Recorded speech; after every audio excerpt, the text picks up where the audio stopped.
Hello, everybody. Welcome to the Naroki 5. Welcome to the Red Pill Nation Hangout number 476. I almost got myself confused there for a second. V might be joining us here in a bit. Rearson, are you back yet? Unfortunately, yes, I am. Oh, damn. Well, okay, that's it. Thank you, everybody, for tuning in. We're done for tonight. Fuck off.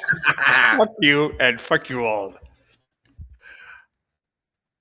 And yes, that is Rearson. Oh, okay, yeah. There's not gonna be. There's no. Unfortunately, I was not in the mood to set up any tardy, so there will be no tardy awards for this show. No. There's no tardy. There's no tardy awards. Oh, by the way, current running total subs I've got on all of my social media links is 999. Oh, good Lord. That's worse than the great one. Yep. Just worse. Yep. 991. I will hit 1,000 probably this week. It's, to be fair, it has been a bit of a slow month. I've had a lot of stuff to deal with, but tonight though, I am totally free. I want to thank the 2 viewers that are watching me on Twitch who somehow actually stumbled into this show. I hope we don't give you any permanent damage or anything like that. V might be joining us, but for if you're getting brain damage, if you're watching us, you're probably already broken to begin with. So what can I tell you, man? We're glad to contribute to the damage. Okay, so bit of a mixed bag here because I kind of had to throw everything together here at the last minute. But I mean, I did remember that Bruce has to leave early tonight. So topic number 1, Kathleen Kennedy appears to be finally stepping down. Not appears, it's official. She left yesterday. Yeah, we might be going on with that one for a bit. Topic number 2, Tim Walz announces that he will be not seeking re-election in 2026. Depending upon whether V gets back or not, we will move 3 and 6 around. If V is back before we get to topic 3, topic 3 will be female protester shot attempting vehicular. I mean, that's what I got. Vehicular homicide. We're talking about the killing of Miss Good. Topic number 3. Otherwise, will be protests in Iran. Get heated, and Iranian government might be in trouble. Boy, there was some stuff that got revealed about that one. Topic number 4. Corporation for Public Broadcasting, PBS and NPR are now in trouble. Yeah, they're getting defunded. And topic number 5, yeah, this is a really Minnesota-heavy show. Hilton Hotel in Minneapolis loses its affiliated status after refusing to accommodate ICE agents. Got a video to start off the wonderful part of the show, which is, of course, hold on a second, there we go, which is, of course, the Kathleen Kennedy section. And here it is. I pulled it off of South Park because I would pull it off of South Park. Here is the immortal. What? Put chicken to make it gay? Yep. The Pandaverse? Is there a problem, people? We were just discussing ideas of what to do with the new Prince Eric movie. Put a chick in it, make her gay! Maybe we should go a different route than we did with Indiana Jones. Fuck Indiana Jones, put a chick in it and make her name it gay! Sure, yeah. Well, let's try that. Again. Kathleen Kennedy is down on set right now ruining the new Bambi movie. Put a diverse woman in it, make it gay! Bambi's a baby deer. Fuck baby deer, put a chick in it, make her gay! We sent her away to have lunch at Spago. There you are, Miss Kennedy, the linguine and clam sauce. Excuse me, I believe I asked you to put a chick in this and make her gay. Yes, the chef was a little confused what you meant by that. Means put a chick in the linguine and make her fucking gay! And I want it lame! Well, what can I possibly say about this? The Kathleen Kennedy, and it was like literally there was like a whole vote. Like there's already been a whole lot of stuff revealed about this. I've got just the photo for this one. I have to find it here. If I can find it here, there it is, right there. Kathleen Kennedy, Lucasfilm. My work is done here. We will leave that one up for the next 2.5 minutes. Oh my God. Oh yeah. Well, she is gone. She has. She like literally has. She's not forgotten. Sorry, but she's not forgotten. No. Well. Here. I'll just briefly show you the woman on this photo. The woman on the right is her is the financial replacement for her. Okay. So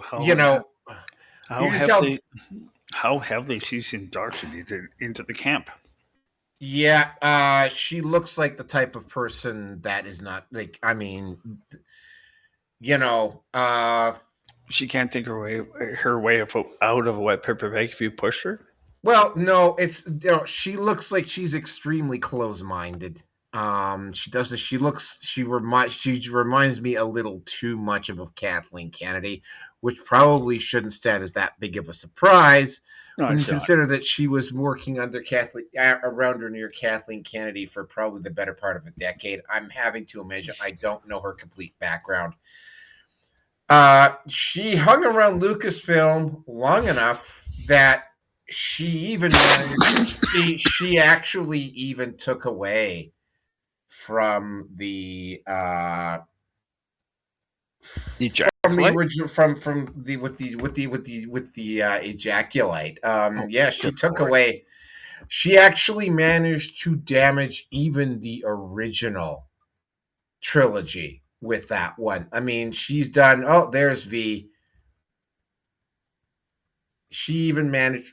And I let him in, and oh, there he is. Okay, and then I let him in, and it's like she managed to even damage the original goddamn franchise. And Filoni is going to be given a little bit of leeway. The only problem is that the ejaculate or the acolyte did so much damage to the Star Wars brand that it even tainted Filoni. And Filoni will be given maybe a year, maybe 2, in order to perhaps come up with something that will no longer be directly under the make it lame and gay Kennedy. But unfortunately, again, when you look at the woman on the right there, I am not very hopeful. None of the content creators that I saw on YouTube were particularly hopeful. Star Wars is dead. I'm not going to say it's dead, but I mean, it's going to take 5 to 10 years to repair the damage. 20 years. Done. Come on. 20 years. Let's be real. It's going to take. It could be as long as 20 years to repair the damage done. What the only good part about this, and this is just me, is because Star Wars and Star Trek destroyed their brands so effectively, and Battlestar Galactica is no longer around. And of course, Stranger Things had to go and play the lame and gay card too, right? What they've done, and of course, look what they did. Oh, good God! Look what they did with The Witcher, and look what they did with Lord of the Rings. Just stop it! Stop it! Just stop it! Hold on! No. I have to interject here. Can we? Dare I ask? Should we define lame and gay, or what was it? Gay and lame? What did you say? Lame and gay. Gay and lame. I really don't know. It's like basically the only major franchise that has gotten through. It's not Marvel. Relatively. Marvel and DC are both pretty much ruined as well. Well, DC maybe not quite as bad as Marvel. What the fuck is left? Warhammer 40K. That's it. Oh God, we already went through that shit too. Well, and they're doing their liking. Sorry. Well, there's other Space Odysseys, tabletop games. There's so many. Like new ones coming out now that are really good. And yeah, I'm liking them kind of more than I'm liking Warhammer. There are things out there. Oh, there's if they have time, they will get there. They will. There is Shadowrun. There is Trench Crusade. There's a bunch of gaming systems out. Shadowrun could be really interesting. Though again, Shadowrun is a world that would really not lend itself to woke very easily. Any of you guys have the video games? I have. I played one. Rusin had a couple of them, didn't you? I do actually. The old school ones or the new ones from Steam? I played the new ones that are on Steam. You mean Brain-Haired Schemes? That's the latest one I remember. Hairbrained. I'm not. Sounds familiar. I'm sorry, I'm not on my gaming computer right now, but yeah. All right, yeah. There's also SCP Foundation. If they can get themselves free of that dirtbag Russian who bought I was just going to say rights. Yeah. I was going to say the SCP Foundation. If they can get past that dirtbag Russian guy who tried to monopolize the entire SCP universe all to himself. Right? If they can legally get out from underneath him, SCP could really go somewhere. I did buy on GOG Shadowrun Trilogy, Shadowrun Returns Deluxe, Shadowrun Dragonfall, Hong Kong. Dragonfall. And the Dragonfall and the one after that are the two that I played. Well, there's the extended. There's the I have it, okay. but it's crapped out on me.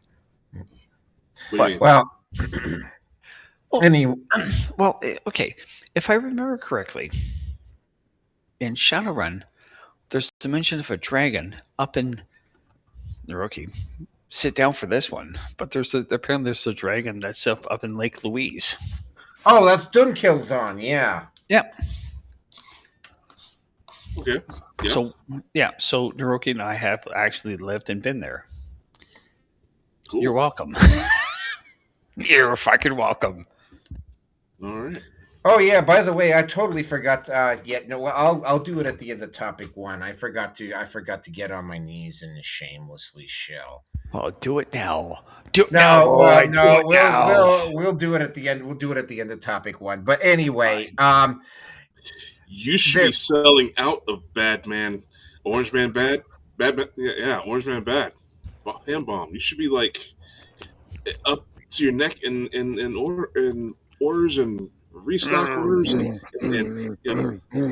supply demand. Well, I mean, I've seen a lot of Orange Man Bad hand bomb around by the way, which we'll be covering for 477. The referendum signings, but then we won't be talking about that tonight, though.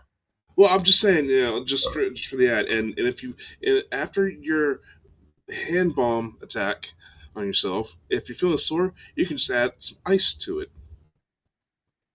Ooh, yeah, okay. Put some ice on it. Wah, wah, wah. Okay, I just had the bomb on time while Rearson was here. Fuck you. Fuck you. That's all the band can do to another band. Fuck you and the horse you rode in on. It's just a big ass this time.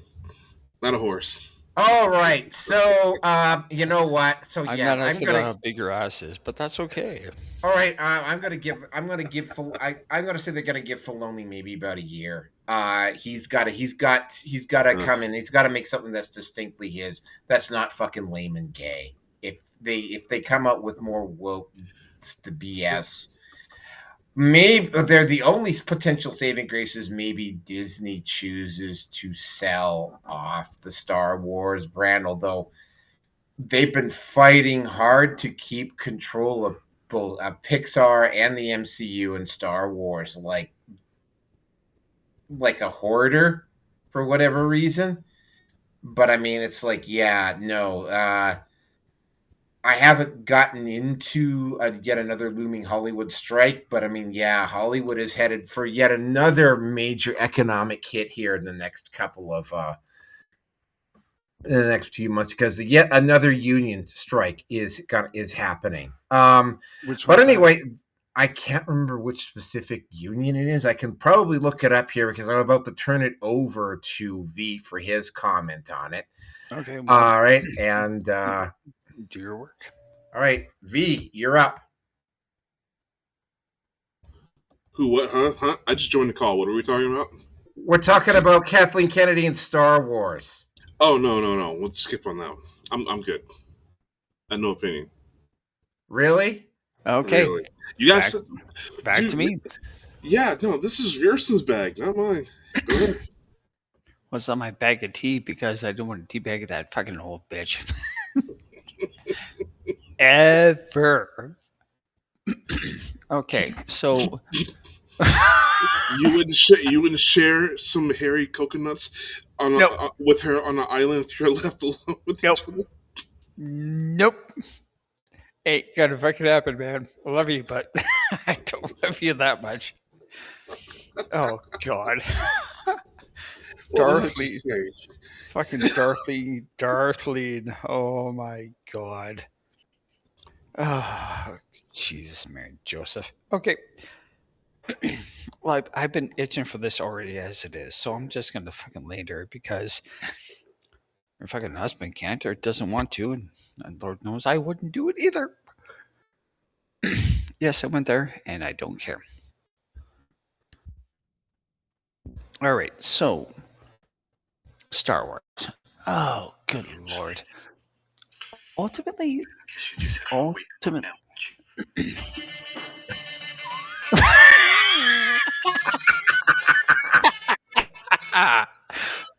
Joking, fuck you. And fuck you. And I'm going to say it the first time, fuck you.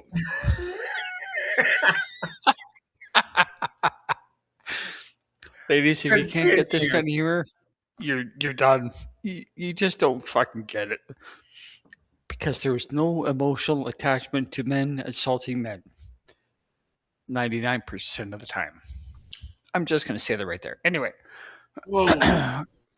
What? No, I don't know. I was looking one direction, and I thought I saw a bird fly by in the other, and my head just went, whoa. Yeah, so no, I don't know.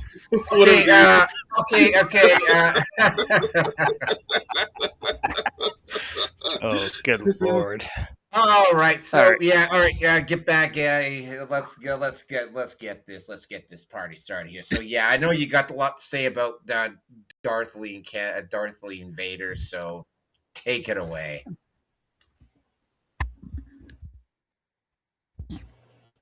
Actually, it isn't so much about Darthleen Kennedy, though she's bad enough, because the Force is female. What did Spielberg have to say about her? Well, that's right. She can make coffee, and she was great at interrupting the creative processes for the meetings when she wasn't clearly qualified to be there. Well, we all know her creative talents were just so incredible that she turned $1 billion company and turned it into $1 million company. So continue. Well, I think the only thing she was good for was going under someone's desk. I'm just saying. Not objectively, I'm just saying. Because Lord knows, she probably dragged her teeth. I know about that. Anyway. Well, the corporate world is a lot sicker than a lot people would think. If you guys know about the Boys universe, the Boys comics, whatever, uh, the Vought Corporation in there, how they portray people, it's like it's super real, and this stuff goes on every day. Not it's like superheroes flying around, but the corporate behind the doors stuff, exclusive clubs that we're not invited to. Yeah, I actually saw some. Alt universe stuff for Vought. Like, what if Ghost Rider appeared in the Boys universe? What if Thor appeared? Both times, Homeland, it doesn't end well for Homelander. But continue on, Rearson. Well, regardless, most of them don't end well for Homelander. Just saying. I'm sorry. Okay. Okay. At some point, Rearson, you're going to actually get a chance to speak. So.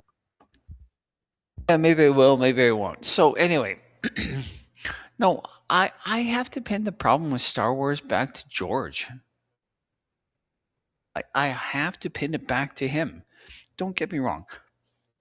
Darlene is about as useful as tits on the pole, and given her old leathery twat, and her second tits, and she's what, 72? Something like that. 70, yeah, she's up there.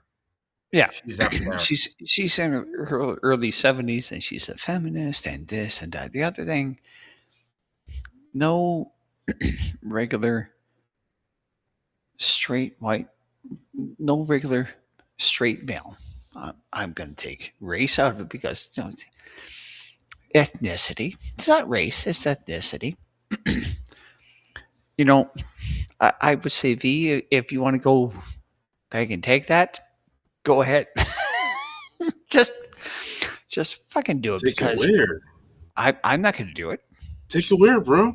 Where you want me to take it? Well, you do what you want with Darlene. I don't care. What? No, she's your roster of topics. No, she's not. No, she is not on my roster because I really don't know that much about her. I to tell you the truth. When you guys turned up your nose up at her, it's like, oh, okay. Well, yeah, things aren't going well for Star Wars. I'm just going to go ahead and leave it at that, Okay, Rearson, if whatever it is you're going to say it, and hopefully we won't get interrupted any longer. Hey, he said my name. It's not going to happen, but we'll do it anyway. So,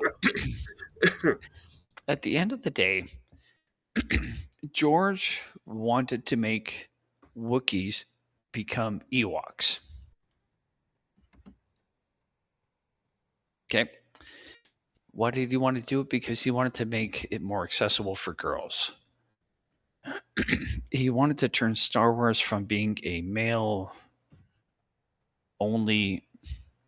franchise into, well, ultimately the shit that's going down now. And I'm not talking about, selling it off to white slavers. It's just that, like I said, Wookiees became the Ewoks. And if you flip around the syllables, yeah, that's pretty much about it. So, now, did he have any sort of input into Darlene being hired on? Don't know, don't care.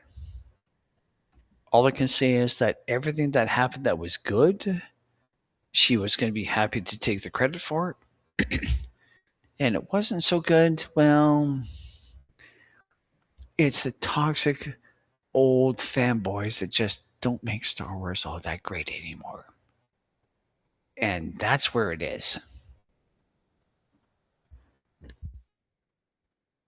And atypical of most, modern female feminists, I'm not going to talk about Justin Trudeau or fucking whoever else is out there in Hollywood.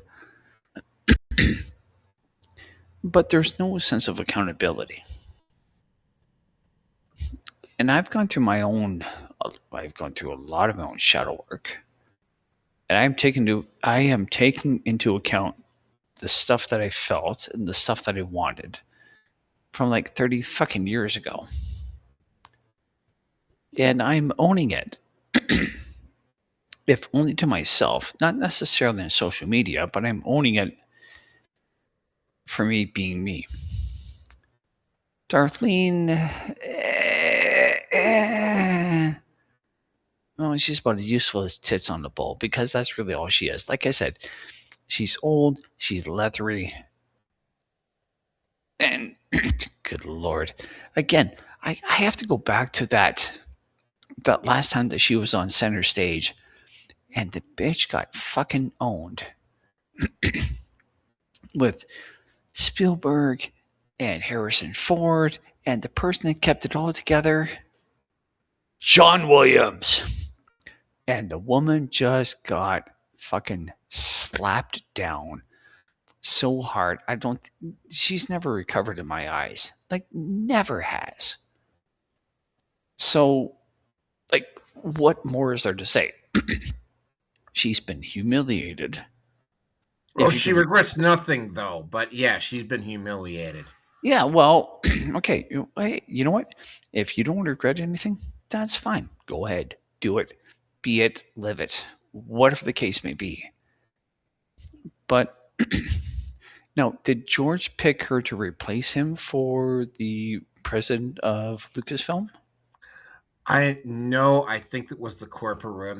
When he sold it to the corporation, Disney had full rights to put in whoever they. Keep in mind, though, okay, Kennedy had been working under Lucas. If you go back through Kennedy's profile, you can see that she worked on a lot of Lucas's projects as an assistant producer, not a production assistant, an assistant producer. Okay, so then clear this up for me and anybody else that may be listening. What is an assistant producer? Well, the assistant producer is, there's things that various produce. Same thing with the director and the first AD. Although the roles there are a lot more defined. There's things that certain producers like to do, or strengths that the producer has, each given producer has, and there's things the producer likes to do and things that the producer doesn't like to do. The things that the executive producer and the producer like to do are the things that they will take over themselves. The things that they don't want, that they're not so enthusiastic about, they will hand off to the assistant producer or producers, depending upon how large the production is, right? So Kathleen Kennedy was basically, for lack of a better term, she was cleaning up. She was basically doing the junk work that Steven Spielberg didn't want to do. And keep in mind, man, Spielberg, although he's never been directly implicated with any of the bullshit that's been going on in Hollywood, like, he's been around, right? Yeah. I mean, he's been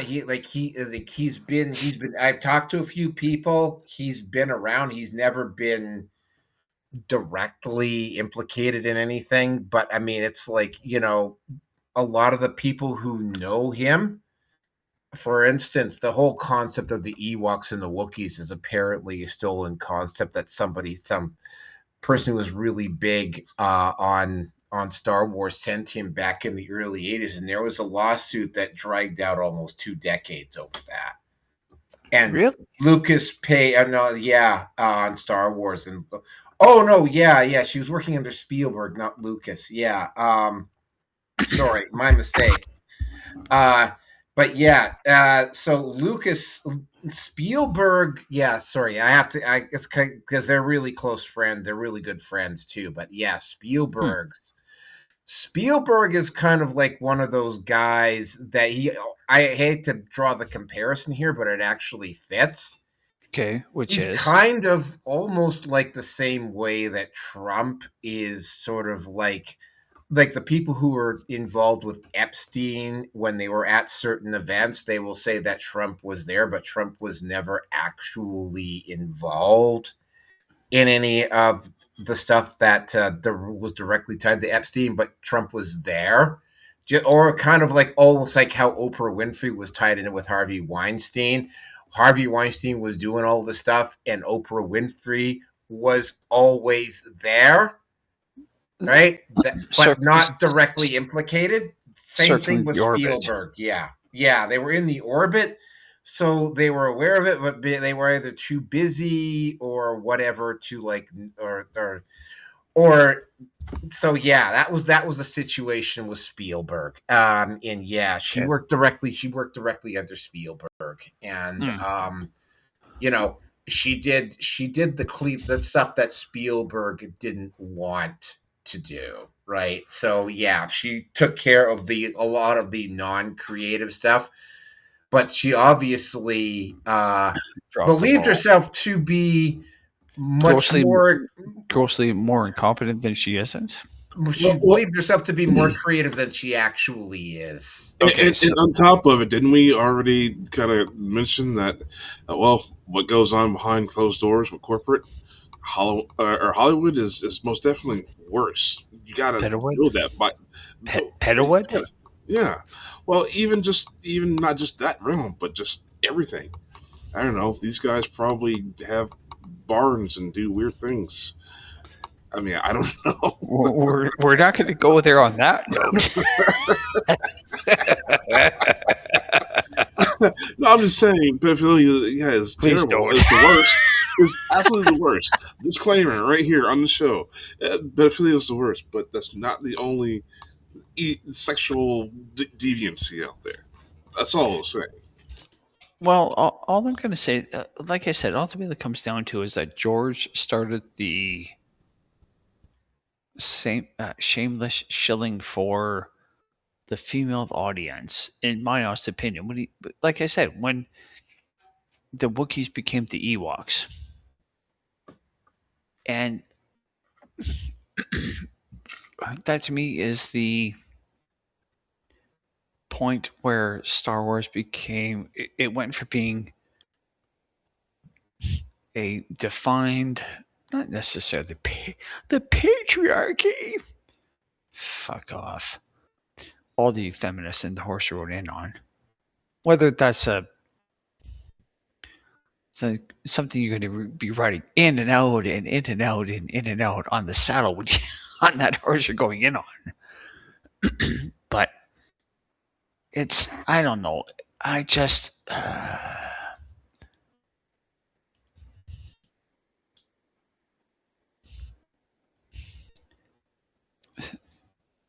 when the... Ultimately... When... And I'm going to start calling this out on Facebook as well, too. Well, Kathleen did this and Kathleen did that. Yeah, she did. She absolutely did. But when you make the Wookiees into fucking, 6 foot plus whatever teddy bears that are about, I don't know, the size of, Wicked W. Warwick from the Ewoks, what are they? They're just fucking walking around. They're nothing but a bunch of fucking walking midgets that look like, like I said, teddy bears. I'm sorry, but overall, it's over. It's done. So the fact that Darlene survived this long and she probably picked up on, I think that I wouldn't be surprised if that was her line to be selected for the direction of Lucasfilm. And under her, it came down to us that LucasArts, the games that they made, Dark Forces 1, Dark Forces 2, and Star Wars Rebellion, and Empire at War. And believe me, I still have these games. X-Wing versus TIE Fighter, I'm sorry, V, this is probably this might be before you were born. I don't know, but I'm almost as old as dirt. Almost. But there's so much that they could have done, but they didn't. And when they realized that they were running out of IP material, what did they do? Well, they brought in Thrawn in Rebels, but it wasn't Heir of the Empire. It was a modified version of all of that shit. So what we are stuck with now, well, it's almost like that 10-pound dump in the fucking toilet that isn't going to fucking flush. And nobody in their right mind wants to go to that toilet, just kind of go, well, shit. Well, that's the problem. Well, what is it? Well, there's too much shit in the fucking toilet. And we can't flush it down. Who's going to clean it up? Well, not me. And it's not me because, again, when it comes to the gatekeeping for Disney, Star Wars, and whatever else, I'm not doing it. And I will go back to Star Wars Visions Season 2. And what was it? It was nothing but fucking pussy-centric content. I'll say it again. It was nothing about fucking galactic pussies. And I'm talking kitty cats. I'm talking females between the legs. And it was just absolute fucking garbage. When they left it to the Japanese content creators, it was really good. And again, the duel, it was incredibly heavy with Akira Kurosawa's influence. It was black and white. It was a more traditional Japanese village overtaken by local imperialists, whatever else. And it made sense. But with a woman in charge like fucking Darthleen, and I will go back to Mando Season 2. At the end of it, what fucking flies in? It's an X-Wing. Oh, great, it's an X-Wing. When I saw that X-Wing, it just went, oh my god, I know what this is. And it was Luke Skywalker fucking taking care of the Dark Troopers. And it ended on a high note. And that was it. That was it. That was the last hope that Star Wars had. Now, I have watched Bad Batch. And I can say, again, between Naroki and myself, that Naroki looks like Hunter in Bad Batch. And with the right makeup, dude, you will pull that off. And believe me, you will pull that off. But Star Wars as an IP, as everything else that it was, it's done. Now, whether Darthleen likes it or not, she is the head coach of a team that has been consistently failing and failing and failing and failing over the last, 12 to 14 years. Let's say 14 years. Yeah, that's about right, because when my son was born, it was about the time that Lucas sold Lucasfilm, LucasArts over to Disney. Now, she has accepted no responsibility of what has happened under her tenure, and that's fine, whatever. But the proof is in the pudding.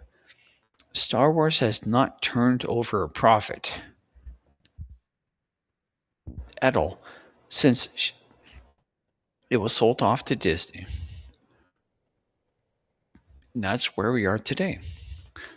She wanted to end on a high note. Well, I'm sorry, but when the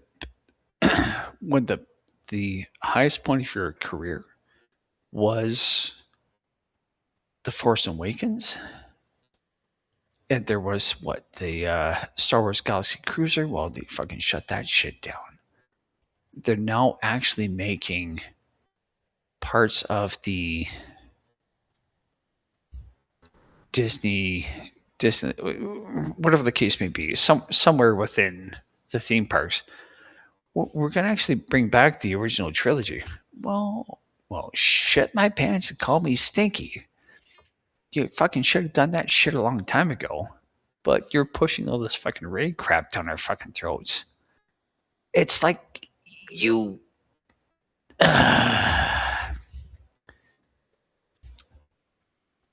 as the saying goes, well, something to the effect of the customer knows when they're right. And I said this before a long time ago when I was still with my spouse. I may not have much of an impact, but if you get enough people like myself that are not going to resubscribe to Disney Plus, eventually they're going to see it. And by the time that they see it, which is where we are now, they're going to realize, oh, damn. Well, this crap isn't profitable. Socialism works until you run off other people's money. That's what Disney has fucking gone through. And I don't know how many billions they've spent. But there's nothing there. There is absolutely nothing there anymore. I am going to. This is something that's starting to get speculated about Hollywood. So many of the shows, even the ones that are decent, right, somehow always end up going south. But so many shows are so bad and just have such. Keep in mind, after the Weinstein thing, that there was a big talent drain out of Hollywood to begin with. Mm-hmm. But it's like, it's starting to speculate that a lot of the stuff coming out of Hollywood now is nothing more than just money laundering for organized crime. Before we go down all those kinds of tangents, I want to back up here for just 30 seconds, and I just want to get a synopsis of what you just said. Kathleen Turner is as useless as tits on a ball. Tits on a ball. Come on. Let me finish. As useless as tits on an Ewok. That is that doesn't want to clean the toilets because their ultimate failure derives from what lie between their legs, and that circles back to Kathleen Turner being. Make it lame and gay! Kathleen, did you say Kathleen Turner? Did you talk about Kathleen Turner? Kennedy, whatever. Yep. Kennedy. Okay, sorry. Whatever. Yep. Okay. You know what I'm talking about. Whatever you're talking about. All right, so Sure. Kathleen Kennedy is gone. Here's the one upside for Filoni. Nobody is expecting it because of how bad The Acolyte did. Nobody has a lot of high hopes for Filoni. Okay. So it's possible that Filoni might be able to high step his way for the first year or two. Okay, I'm saying. sorry. I'm sorry, but Dave Filoni has the biggest fucking hard on for Ahsoka. I won't be the least bit surprised that he superimposes that image on his wife when he's trying to fuck her. Yep, I said it. I'm going to go there, and I go there again. But, okay, have coffee, hail Satan. That's Filoni's wife. She's part of the fucking problem that's out there. She is part of the big problem. And what do you want me to say? What do you want me to say? No. Continue. Keep please. Please, Pontiff. Guys, we got 5 other topics to cover tonight, so it's like we keep dragging this one on and on and on and on. So it's like let's get all right. At the end of the day, Star Wars is now a dead franchise. I'm sorry, but it is. I have made better content for an RPG point of entry into the Dawn of Defiance. And if anyone is remotely interested, believe me, I would like to go into this with the Fantasy Flight game system. and I can pull it off. I can do it. And I have the potential development from the first episode of the actual Dawn of Defiance to episode 10. And I can do it. And I'm working with ChatGPT. Yeah, it's not completely me, but I need something that will actually look at the progression and work with it. Mm-hmm. And it's not just there. It just isn't there. So now, again, as a father, when I took my son to go see episode 1, 3, we skipped 2, but 1, 3, and then to Return of the Jedi, he got it. He absolutely got it that you have to see this in the theater. And my job is done now. As a father, I'm done. I'm happy. There you go. Yeah. There you go. So,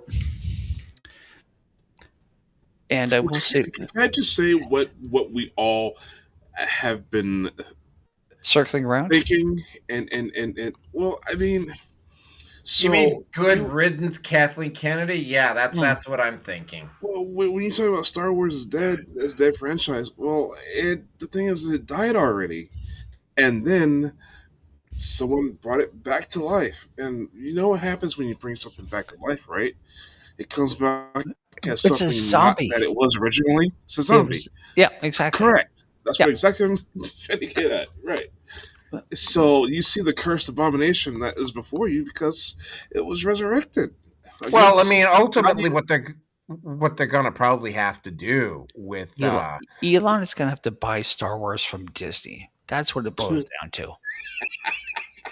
What? I'm going to call it I'm calling for what it is. The only person that can bring that shit back to life is Elon. Daddy Warbucks. I just see you just pulling out his pant leg. Well, am I wrong? Why Disney? Am I wrong? If you think he's that megalomaniacal, megamaniac. Well, I mean, he might buy Wizards of the Coast too, or from Hasbro as well. That'd be a real autistic move. And I don't. Well, okay. Who else? Laughed that hard, damn it. Okay. Who else has the fucking the wealth reserves to pull that crap off? They tried it with what the fuck was his name? I don't remember his name, but they were pushing Disney to get back in line. I don't remember the fucker's name. He was old enough, but there have been enough people that would like to go to Disney and basically say, "Fucking pull your pants up, pull your socks up. This is what you're doing. This is what you're doing wrong. But you're continuing the insanity." And what do we have? We have a non-functioning corporation that doesn't know its head from its ass. Anyway, Disney's okay. Dude, at the end, I say just Ron DeSantis, just make him president and then send him over there and make him live in the same county. How about that? at the end of the day, Disney is circling the drain. They're circling and circling and circling. Nothing has sunk yet, but they're getting pretty damn fucking close. You can cut the head off of one. Okay, you cut off the head of one Hydra. Guess what? 2 more popped up. Filoni and fucking what the fucker cunt's name is. I don't fucking know. I don't fucking care. So you're going to get more of the mediocrity of what Star Wars is. And at the end of the day, Filoni is in charge of it. Darthleen accepted no responsibility for the shit she pulled for the last fucking 12 to 14 years. Guess what? It ain't my fucking problem. I, as a consumer, will decide what I'm going to buy, and I'm not buying that shit anymore. So, She thinks she ended on a high note. Hey, great, no problem. Fucking feminist female logic. That's all I'm gonna say. And on that note, I got nothing more to say because I think I've basically said quite a lot without saying anything. Yeah, you did. And it's like, yeah, Jesus Christ. Yeah, 55 minutes. I kind of had a feeling we were going to go long on this one. Oh, fine. Fuck you too. Okay, because V wanted to do it, I moved 3 and 4 down to 5 and 6. So we're gonna do Tim Walz, and then we're gonna do the Hilton Hotel, and then we're gonna do the actual shooting itself. But first of all, we are going to do the we're gonna cover the fact that because there is a lot of stuff around Tim Walz that I think needs to be brought up because the dude is just a true fucking dirtbag. But anyway, yeah, I do have. First, we'll start out with a funny video for Tim Walz. I'm Tampon Tim, the people's friend. Free tampons for all the men. Daycare's full of kids, well, kinda. But the money goes to my dear friends from Somalia. This one. Fraud all day, billions gone astray. Ghost kids, no one's there. Welcome to Tampon Tim's Daycare. Tampons in the boys' room, that's my plan. While my friends cash checks across the land, feeding our future, what a name. Empty buildings.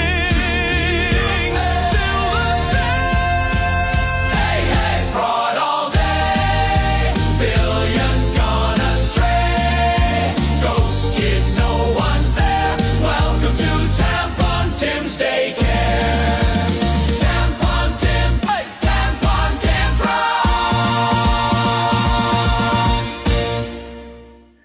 All right, so there's that, and then of course he made this announcement while he's walking around with his daughter. Yeah, I got a few things to say about Tim Walz. Most of them ain't good, but here's the first official announcement.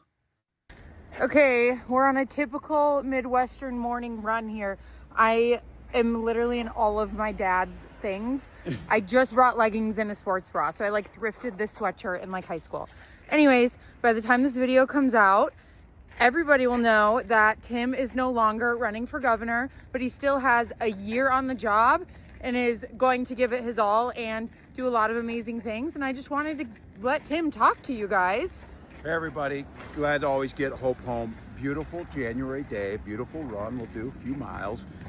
Just wanted to say how grateful I am to everybody out in Minnesota. Grateful for the 7 years and the year that's coming up to make Minnesota better. We're feeding our kids, we're lowering childhood poverty, we're addressing climate change. We started paid family and medical leave, the best in the country. And we treat our neighbors with respect and welcome people to this state. I need to focus on getting this job done. It's very clear that that's not the focus of the White House. They do not care about Minnesota. It's about making Minnesota meaner and colder and just less friendly. So I'm going to focus on this. Rest assured, Democrats will win this seat. They will keep a progressive agenda. We will keep fighting against this White House and these unconstitutional acts. But I just want to say my gratitude for Minnesota. I never ran to get this job. I ran to do the job. And I want to do that job right now. And this means I get to spend more time with Hope, more time adventuring. We're going to take some fun trips. We're already talking about it. And I'm just getting started. I am now being let loose because of this, people. So good luck, Donald Trump and all the Republicans, because you have not seen the last of me or him, to be quite honest. Happy New Year, folks. Happy New Yeah, Tim, we have seen the last of you. Just wow. Let me just go into this.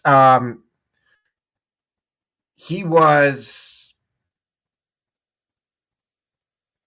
Kamala Harris's vice presidential nomination. Let that sink in. Now, you can say whatever you want to say about Trump, right? Yeah, he was Kamala Harris's vice president nomination. We also covered this. There's just there was also, when it comes to Tim Walz, there's also that rather, and we covered this at the time, there was also that rather suspicious assassination of one of Tim's Democrat rivals, coincidentally timed to happen on the No Kings, on that first No Kings protest weekend.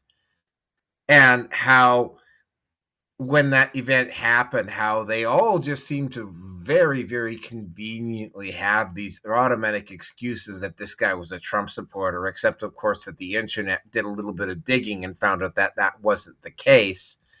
There's that. But most of all, and it just keeps getting worse, the corruption stuff just keeps getting worse. First, it was the daycares. Then it was, and I didn't download the video, but I probably should have. There's a guy who got into a building in downtown, I think it was downtown Minneapolis. And it's all of these Somali businesses that were supposed to be doing housing support. And he's up on a floor. He went to a couple floors, and he went to office after office after office after office. And of course, there's also medical services, and there was like nobody there, like nobody in those buildings, like none.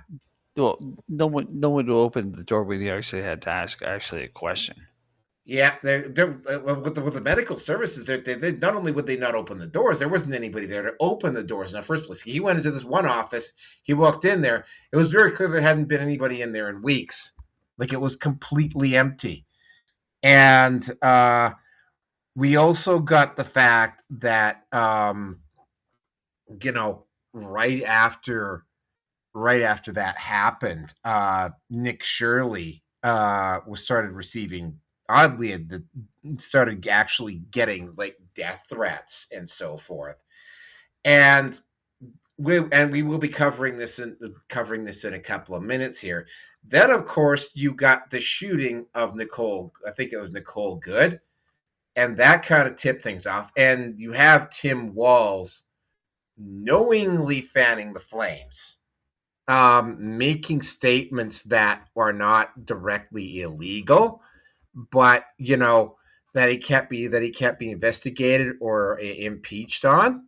But I mean, he was definitely him. Both him and the mayor were both definitely fanning the flames of that particular situation in more ways than one.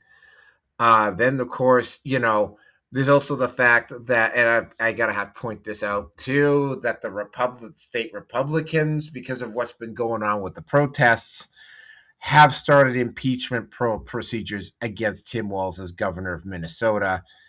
And of course, it got to the point where, and this is the first time that that a president has had to issue the Insurrection Act since they had that thing with Rodney King back, I think that was 92.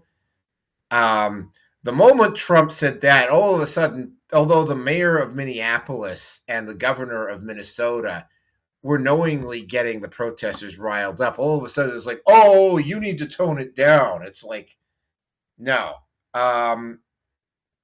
No shit, he's not going to run. And by the way, again, right, yeah, it's happening in other places. Here's some other curious little details about what's going on in Minnesota versus what's going on elsewhere right now. The amount of money that is apparently being flown out of Minnesota in cash bags that's being reported legally is more than the next 5 or 6 states behind it put together. So yeah, there's corruption everywhere else, but yeah, the corruption I got to point this out for you, man. Had Tim Walz become vice president, this corruption would have gone nationwide. And instead of billions, you might have been out trillions. And again, right, yeah, there's corruption going on elsewhere, But I mean, it's like, and also the fact that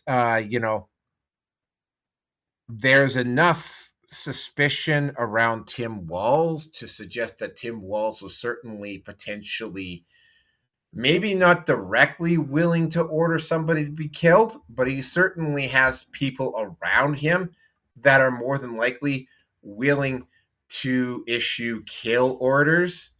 That event at No Kings is definitely suspicious as fuck. And just remember, and unlike any of those other corrupt individuals, none of those other corrupt individuals came within a hair's breadth of becoming the vice president. All right, just stop and think about that. And with that, I'm going to turn it over to V.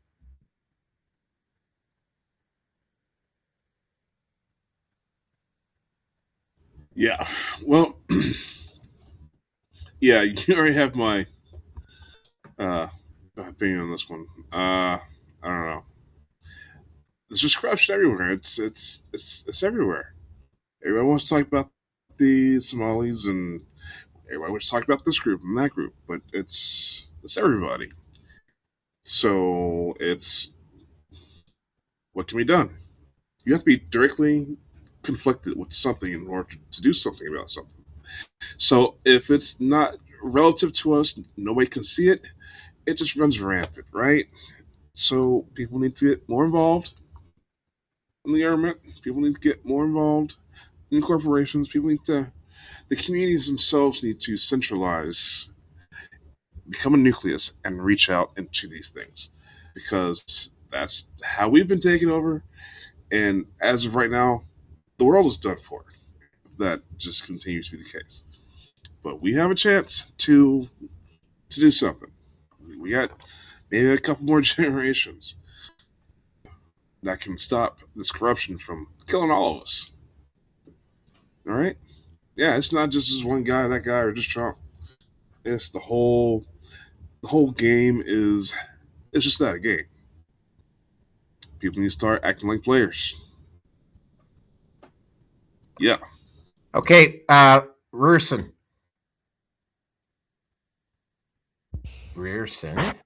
Yeah, I'm here.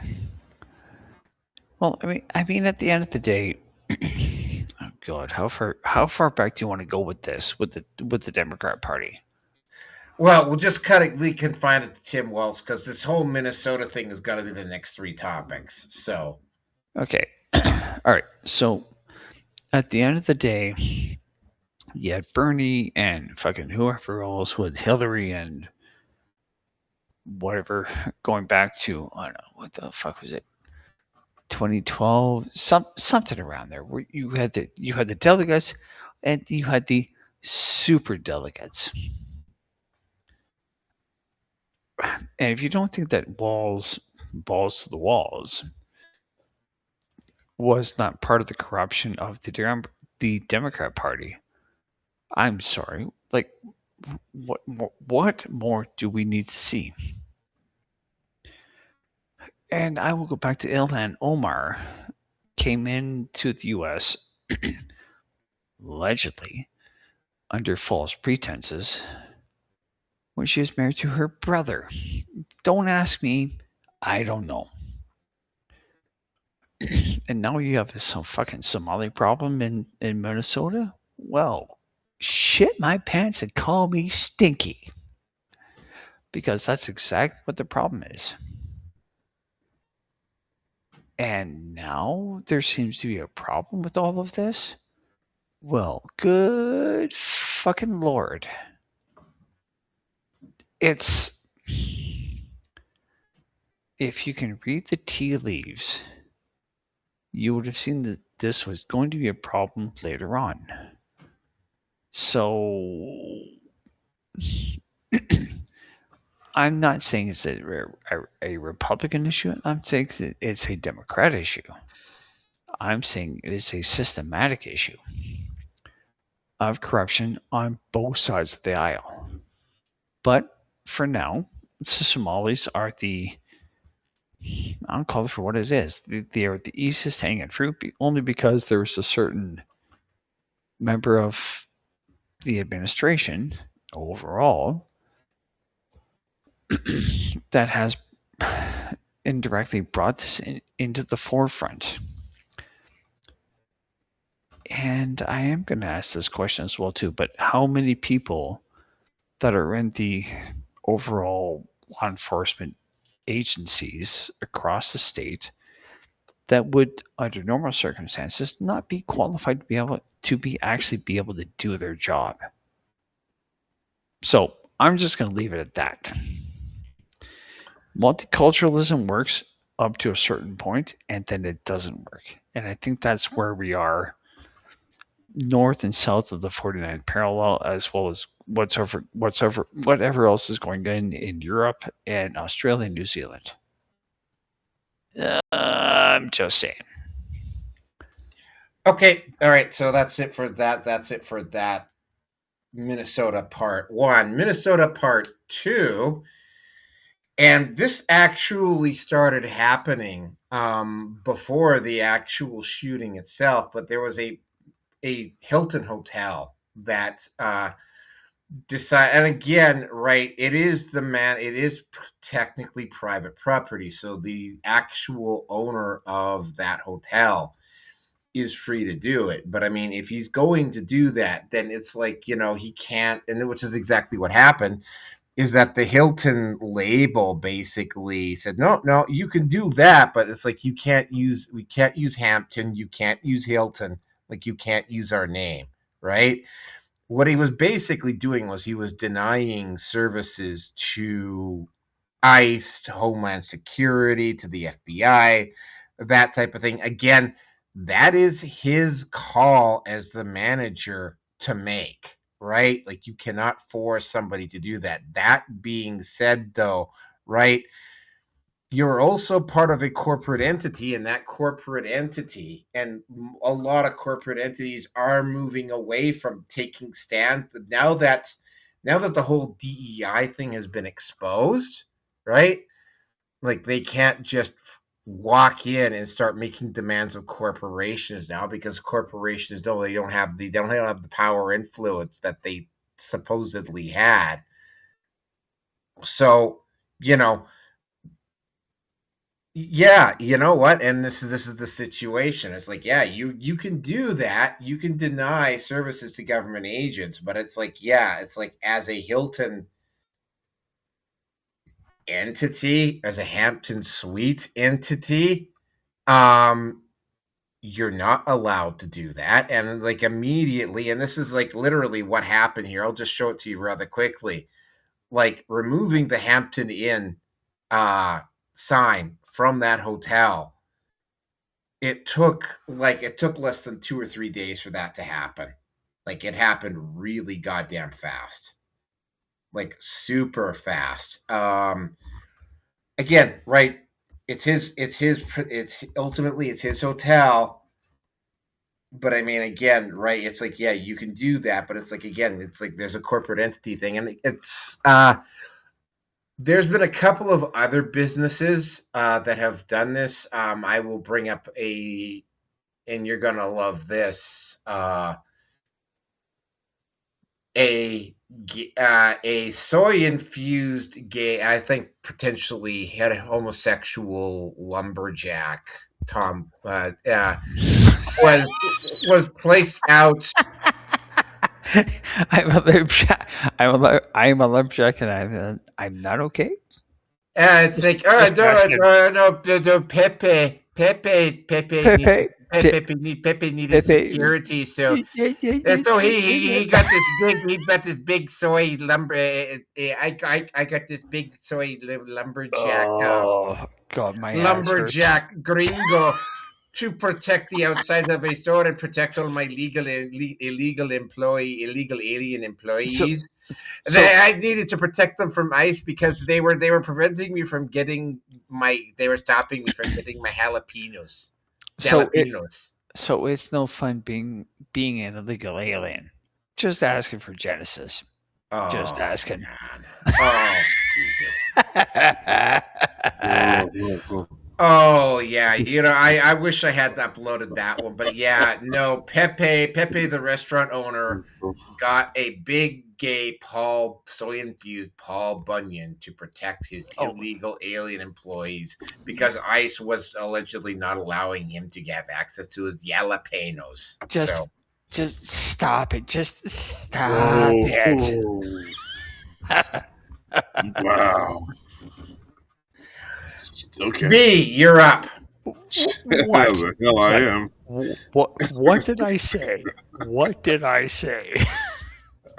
Oh, you'd be totally in there if they were wearing a gimp. If he was wearing a gimp suit, though. Just oh wow. Yeah. I don't know. Well, you do know. Why? I don't know. You guys are just you're too advanced for me on this one. Might just have to pass. All right, Rearson, do you have anything to add on this one? No, I don't. I have said enough. Well, actually, no, I do it just like it's no fun being an illegal alien on the street in Minnesota. Yeah. So, yeah. Okay. I'm done. So, all right, I got a series of videos to show you here, which will tie us into both topics 2 and topics 3 and 4 here. So just hold on a second. I am able to see these videos now with my new setup, by the way. Oh, cool. All right. So, yeah, here we go. We're going to do the Hilton Hotel ICE. Nick is first. No immigration. Hilton told Fox News that the hotel wasn't meeting the changed standards and values, so it was removing the hotel from its systems. Here with me is the man who went into that place, independent journalist Nick Sorter. So, Nick, when you went back to the hotel tonight, what happened? Yeah, I'm going to be honest with you. I look. So the reason that I came out here to begin with the first time last night was because the press statements that they were releasing just didn't sound genuine. They didn't. It sounded like 2020 George Floyd era type press statements to virtue signal and just to keep people from being pissed off. I didn't believe it, so I wanted to come here and see it for myself and try to just get a room in person, wearing a Border Patrol hat. And see how that would work out. And then you saw how that worked out. They tossed me away. So they lied, straight up lied, in multiple statements. That was both Hilton and the actual operator of the hotel.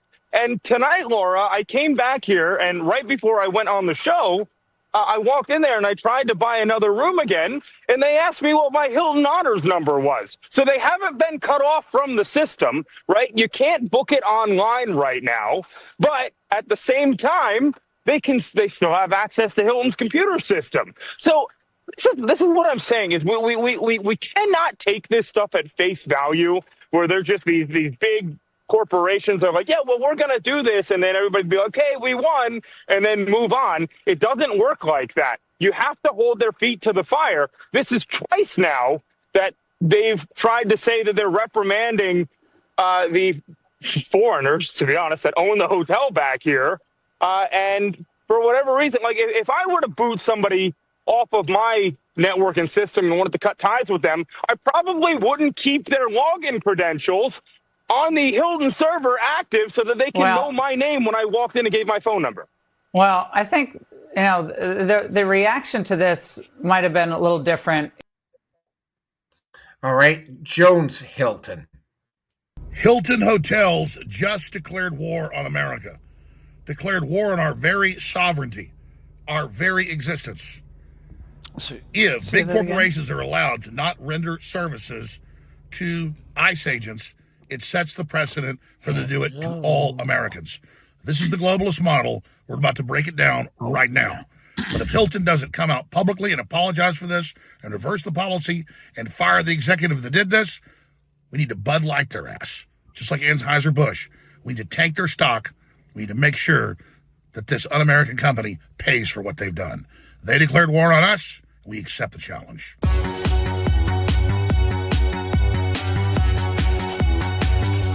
All right. Hilton Hotels, based in Minneapolis, Minnesota. That's a very corporate company, so they got authorization to do it. Has publicly put out a statement, an email, telling DHS ICE that they are not allowed to book rooms at their hotel there. This goes right at the top of Hilton. They need to put a statement out right now. I mean, by tomorrow, or this is going to be their Bud Light moment, and they're going to lose billions of dollars. Now, this is the globalist model of BlackRock. It's called ESG, or corporate governance. It's how the social credit score starts and then leads down to the local area. This is their plan. Debanking corporations, delisting people, kicking off the internet. It's all coordinated. And it's already being done in Europe, it's being done in the UK, it's heavily done in China, Australia, New Zealand, Canada. This is the model. And they debanked Trump, they debanked his family when they stole the election in 2020, they debanked me. We've already been through this. And we've had Congress take some action, Trump's taken some action. There's been some big fines and things, some of the banks have backed off, but they still come creeping back and try it. There's only 10,000 ICE actually doing interdiction. They are doing an incredible job. They are under massive attack. They're following court orders. They have a constitutional duty to the Constitution. That's one of the few duties the feds have, is courting the money and interstate commerce, the border, and things like that. And so this is constitutional duty of these agents and officers, and it's outrageous. Now, the Hilton chain has always had a big leftist background. And so people should just keep in mind, go stay at mom and pops, stay at Airbnbs. We need more and more companies that are just populist or conservative to advertise, maybe with an American flag symbol or something, that they are for basic freedom. And we do not spend our money with these big globalist corporations that act like this crap. So this is the world they want us to live under. We put up with it, and they will use this against all of us. So I stand with ICE. I stand with Border Patrol. I stand with federal agents that are following 100% clear-cut law. And it's not just their right, it's their duty as sworn agents to do this. And it's not just Trump's right, it's his duty to protect, preserve, and defend. Only the president has the preserve part. It's not his right, it's his duty to preserve this country. And Trump's doing it. It's A+ on the border. So this is outrageous by Hilton. You can see the article, you can see their email. They are so proud of themselves. And if they get away with this, it's going to cause a domino effect. And it's really going to let the globalists hamstring our efforts and sabotage this country. So please get this report out and stand with ICE and the constitutional duty they're engaged in. I'm funded by you, and I appreciate your support. And very humbly, thank you for your support, those that have. Those that haven't, what are you waiting for? Our information is bar none the best. The supplements are game-changing. The methylene blue, the Shilajit, the Irish sea moss, the widest.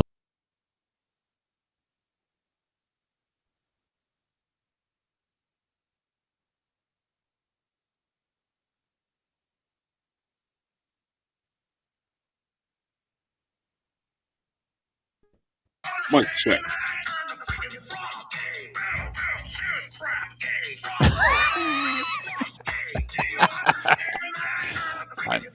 I'm not making. I am not going to make the frog game. I'm just going to say that right now.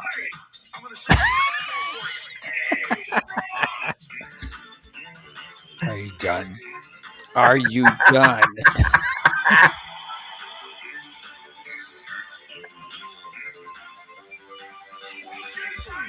They're making the frogs gay. They're making the frogs gay, and gay. And even more gay. Put chicken making the frogs gay. You trying to kill me over here? I do my best. I think I'm doing a good job. They're making the frogs gay. And put chicken makers gay. Oh, right. So that takes care of Alex Jones. I think we've had some lists. But now let's get into some of the other stuff here. This is yeah, okay. So now we're actually going to show you the actual shooting stuff here. Starting out with how to respond right here.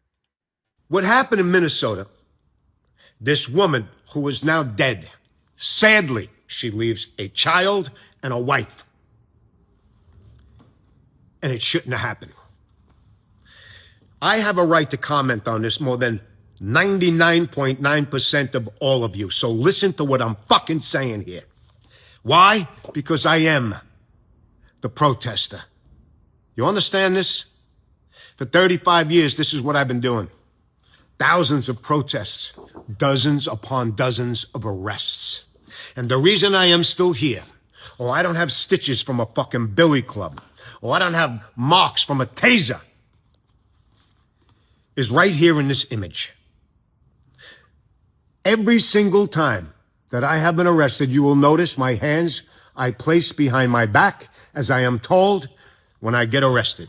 I do not resist, I do not spit, I do not curse, I do not struggle, I do not fight or be aggressive towards the authorities who are there to arrest me, because when we protest, we step over a line that is there, and that line happens to be called the fucking law. And thank God in this country, we can step over that line sometimes, but we have to understand that we are now in a different zone, because that cop over there, I think his kids got leukemia. That cop over there, I know, was in a bank robbery last night with the thugs, and he got shot at, and he's back out in the street, but he's all high tension. And that guy over there, that cop, I know his wife is fucking a mailman. So I'm in a high tension area. And these fuckers have guns, batons, and tasers. We have a system in this country, it's called a court of fucking law. And whether I'm wrong or right in the situation, officer, I didn't do anything wrong. Put your hands behind your back. Yes, sir.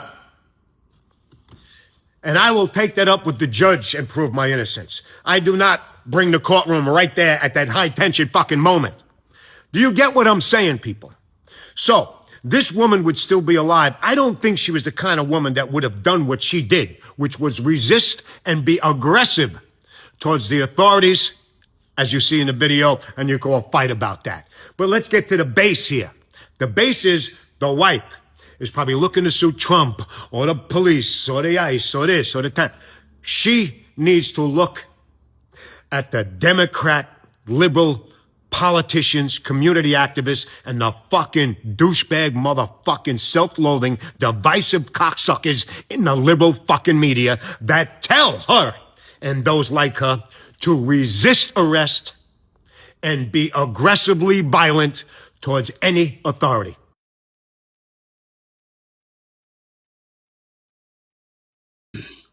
I guess this guy's never heard of this comedian.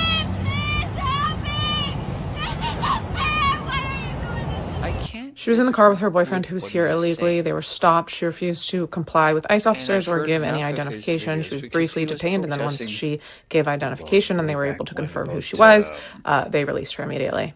Next. This morning, a GMA exclusive, the 19-year-old college student detained by ICE while trying to visit her family for Thanksgiving, then deported against a judge's order, now speaking out. It's been hard. She's had an active deportation order against her since 2015. She has evaded law enforcement by ignoring appeals processes, and DHS emphasized that she received full and due process back then, but chose to stay undocumented. Next. ICE agents held their 5-year-old daughter outside their home to get her father to surrender. Her dad was in the country illegally and had charges against him like strangulation and domestic abuse. He was evading officers, went to go run and hide in the woods, and left his daughter, totally abandoned her. ICE officers just wanted to make sure that she was okay and safe, as she was an abandoned child. We cannot hate the mainstream media enough. I am not being dramatic when I tell you that every single story like this that you see that the news reports on, there's always more to the story.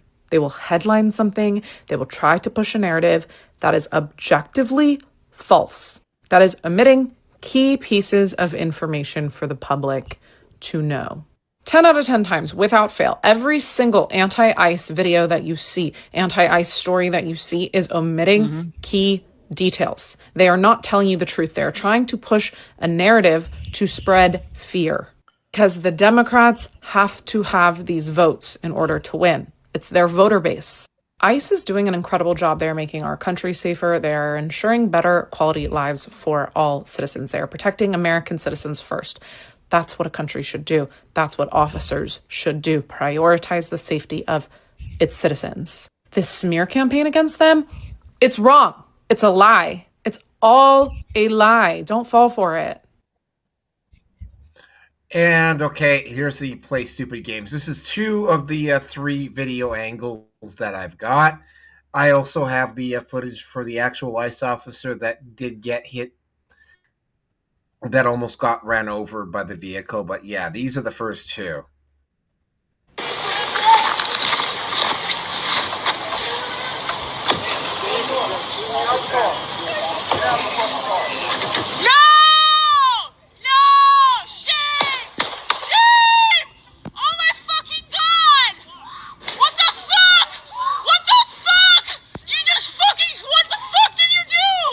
Okay, first off, I mean, if you play stupid games, you're going to win a stupid prize. This woman, she won a very stupid prize. But when I was looking at this, I was debating because it's like kind of in the middle. Initially, I thought this. Like it's close enough to where like it makes sense that he shot, but did he get hit first? Like what happened? Like this angle, it's kind of hard to like definitively feel good about something. When I looked at this, I was not thinking, oh, he murdered this woman. No, it's not what went through my head at all. What more went through my head was, okay, was this shooting justified or not? And I was leaning towards yes. But pay attention because you likely won't see a lot of Democrats talk about this. Let's look at this from a different angle. Because from that angle, for me, it wasn't as clear as I would have liked it to be, so where I could feel good about leaning one way or the other. Again, I was leaning towards he was justified already. But now let's look at this angle. All right, yeah, this is the angle that is not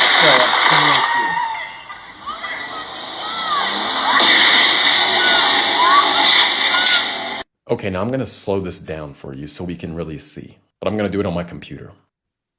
Okay, the agent's here. I'm going to play this. Okay. Agent's here.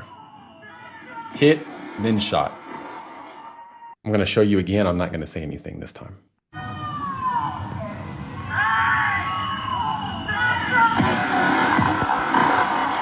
So to make it clear, he was hit before he shot her. She should have complied with law enforcement. It's really that simple. Like I said in the beginning of the video, if you play stupid games, you win stupid prizes. I've said the same thing to many Black Americans when they would complain about police brutality while actively not complying with police. Again, if you play stupid games, you will win a stupid prize. Same concept here. The Democrats shouldn't be accepting their people working to obstruct federal law enforcement from doing their job. They should be condemning this type of behavior, but instead they incentivize it and praise it. They don't condemn it. They allow it to happen. They make it socially acceptable, and this is a result of that. These men shouldn't be harassed by U.S. citizens while trying to force our own immigration laws. But that is the modern Democratic Party today.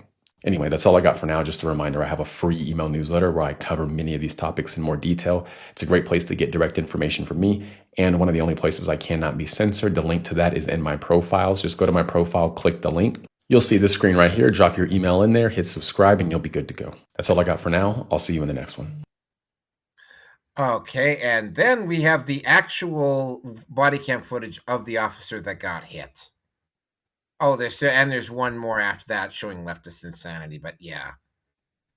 Well, all we had to do was wait for the body cam footage to come out, because now if you listen, turn your volume up, you can actually hear the girlfriend or wife or whatever screaming, "Drive, baby, drive, drive, drive," after the cops tell her to get out of the car 2 or 3 times. Watch. Out of the car. Get out of the fucking car. Get out of the car. Oh! Fucking bitch. Sorry, there's not a sane person on this planet that watches that video and goes, "Oh, that cop murdered her." And if you did, guess what? You're not a sane person. So, case closed, good shoot, and girl should go to jail herself. And if you're pissed because the cop called her the F and B word afterwards, that's pretty simple compared to she just tried to kill him. I think that's pretty nice. You can amen or you can owe me. Your choice. And then, of course, there's this insanity. This one is just absolutely like, wow. Don't come on my page and say that people should be in this country legally. Don't do it. No! No! Shame! Shame! He shot her because she was queer. Are we great yet? Are we a great country? Is this one? It's fucking great. A lot of people are wondering right now how in the world a person's brain ends up like this, because this is not how healthy, happy people act. Let me explain. Liberal women are what happens when the natural female instinct to nurture and defend and care for gets misdirected away from families and children and misapplied to whatever the liberal cause of the weak is. See, women have an innate instinct to support and emotionally connect to vulnerable people. We are designed to be mama bears. And in the absence of a stable and healthy home and family, a woman will find a place to put all of that. The natural instinct to sacrifice yourself for your children gets misapplied in all the wrong directions. You want to know why so many liberal women are out there playing hero for criminal aliens and gender-confused perverts and cultures that hate them? It's because they believe they have identified groups of people who need them when no one else does. We destroyed the family, and we handed a generation of women a bunch of feminist lies and progressive slop in its place. And this is the natural result. So, yeah, she definitely ran at him with the vehicle. Granted, it was just a graze, but 1 or 2 seconds, one way or the other, and it would have been. It was at best. At the very least, what Ms. Good was doing would fall under the category of vehicular assault. If she had driven off a second or two earlier and had hit that agent fully, it would have potentially have been vehicular assault. If she had ran over and killed him, it would have been either. That would have been murder or attempted murder. So, yeah, attempts by the mainstream media to try and twist this around to make it sound like it was something else is a flagrant lie. And other things have been coming out. The protesters in Minneapolis are assaulting any independent journalists that come into their midst. They went over to various hotels and vandalized hotels. They have even been caught attacking their own people. If you even look like you're an ICE agent, I saw a video earlier today where these two guys were just basically just walking to work.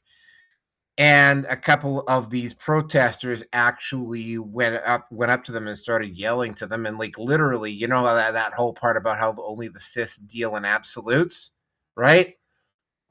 Confronted these guys, said, "Are you ICE?" And the guy says, "No." And it says, "Well, are you gonna condemn ICE?" And they didn't say anything, so he started getting belligerent and started swearing at them. Yeah, calling for the Insurrection Act. I hate to say this, but I mean, given also the fact that things seem to be a little bit too coordinated, money for training, money for supplies. I think people who are listening to this will find this very, very odd. Piles of bricks appearing in the middle of the street. That reminds you of anything, V? Like a certain little protest that happened back in 2020? The exact same thing happened? Bricks just getting dropped off in the middle of nowhere? I saw that. Yep, I saw that.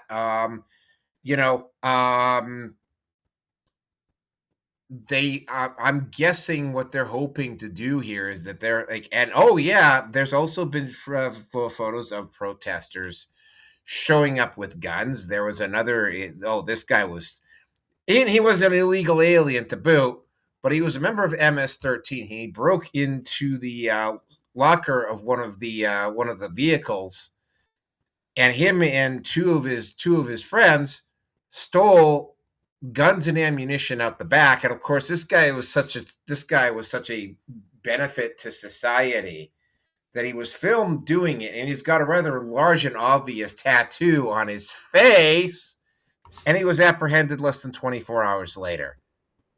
You know what? Here's the really weird part about all this. They're doing everything they can while all this is going on to try and get the African American community in Minneapolis to stand up and start getting involved in this. The African American community, for the most part, has been kind of like sitting back on the sidelines and not really participating in this at all. I think probably because they know where, because it's like even though Tim Walz has and the Minneapolis mayor and the mainstream media have been doing everything in their power to try to egg on the local African American community to add their weight to the total of the protests. I will agree with you on that. Yeah. You know, because as it's been discussed a couple of times on this show before, the particular group of people that are benefiting directly from all of these illegal immigrants coming across the border have zero problems pitting those individuals against the African American community if it suits them, which we covered one particular issue, one event that occurred in Chicago that was reported. And yeah, it was. I remember it was Chicago. I don't remember what neighborhood it was in. So yeah, there's multiple NGOs that are involved. There's a deliberate fanning of the fire by both the Minnesota governor, which is why he's now facing an impeachment, and the Minneapolis mayor. Trump has already taken the first legal step and has said he's going to initiate. There are already Marines and reservists on the outskirts of Minneapolis. So it's like, yeah, it's going to happen. Here's the thing. And here's a photo of, I'm just going to bring her photo up here. Like, yeah, like she's acting really smug. And like I said, with that one video with two of the three videos that you saw, right? You can clearly see her being told to get out of the vehicle.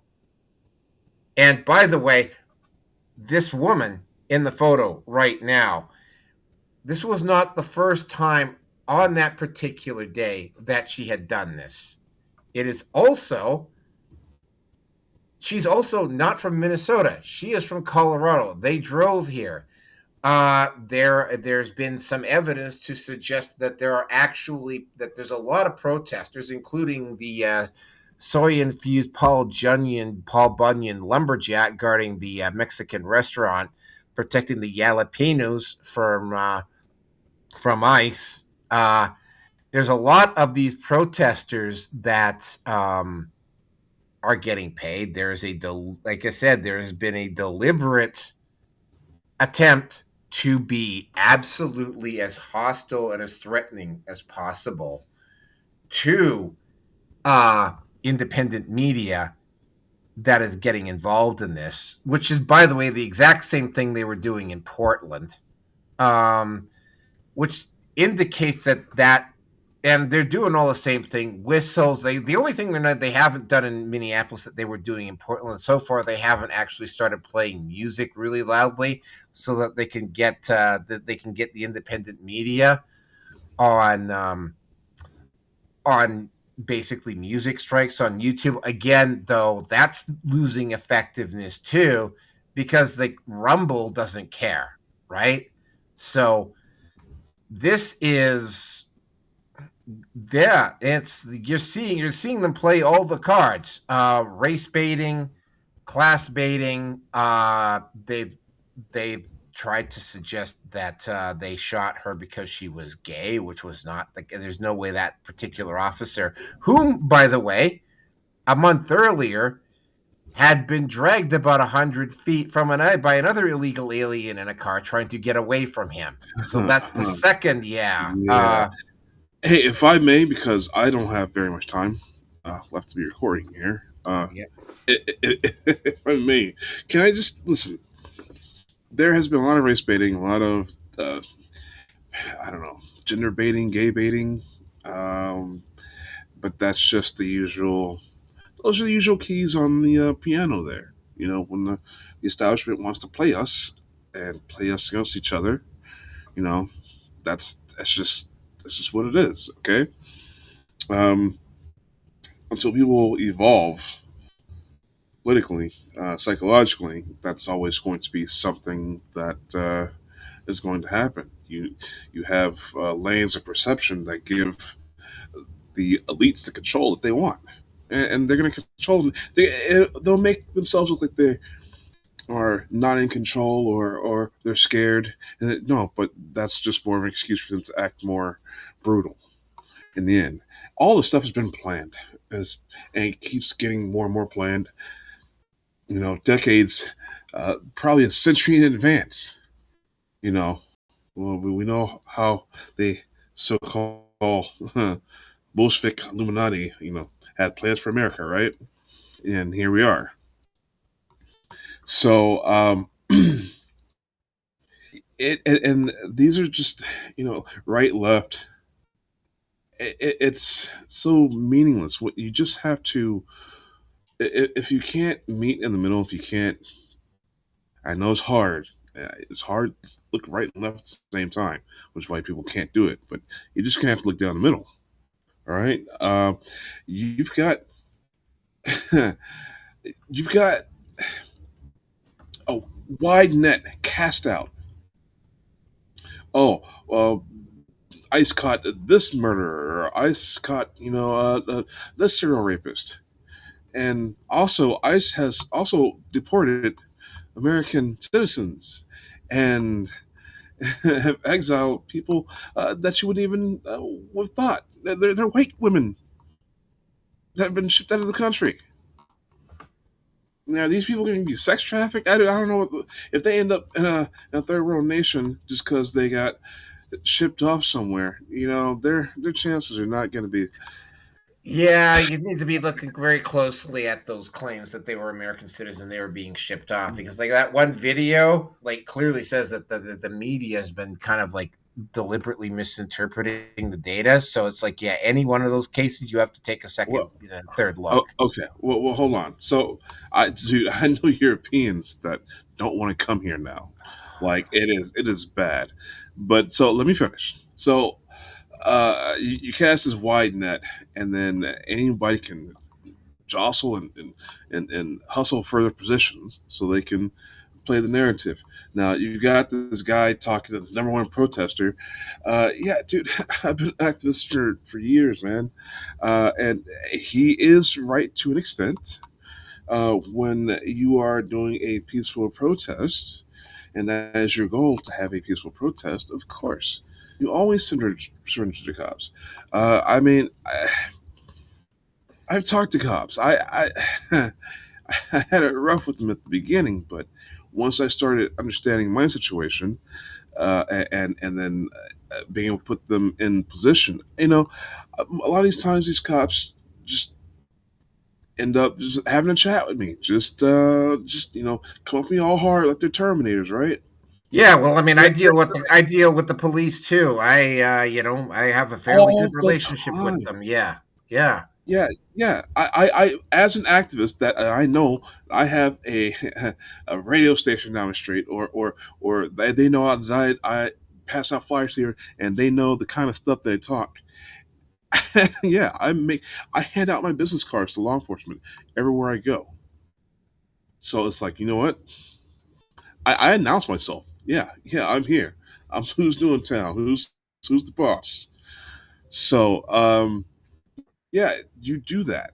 You have to have some sort of rapport, uh, so that you can have some kind of leniency, or some kind of uh, insider, or some valuable lookout on what you're doing, so that you can stay safe. And yes, they had a jail, of course. So that's like a no-brainer. But at the same time, you have something called civil disobedience. Okay, it's the reason why Canada exists. It's the reason why the United States exists. And not a part of the crown. You have something called civil disobedience. So when you put that concept together with someone who is not taking the is not swallowing the pill, okay, uh, you have these, especially from a president who gathered an army on American soil and has declared war against the American people. Okay, ICE was supposed to have been for the border to keep illegals out. At the border, south Mexico. Why is there so much war with these democratic states? Trump is sending troops at. Uh, is somebody trying to start a Republican regime or something? So-called Republican. I said air quotes, so you can't see me. But yeah, it's listen. These guys aren't legitimate. These are thugs. Most of them don't have real police training. Okay, these ICE agents. So you've got somebody who's jacked up. Some of them possibly on steroids or whatever, on some ginseng tea, and they're hyped up, right? And yeah, you're you're gonna try to establish dominance. You know you're not a legitimate police officer. You know you're not legitimate law enforcement, even though you've got federal state funding to your terrorist organization. What they're doing is unconstitutional. So that's the number one. But as the interaction works, when dealing with the system that is so corrupt and is crumbling, especially socially, politically, legally, it's just crumbling. There are times you're going to have to, and this woman, I'm not going to sit here and say she was a genius or something, or that she was a patriotic person, or that she was a leftist or right.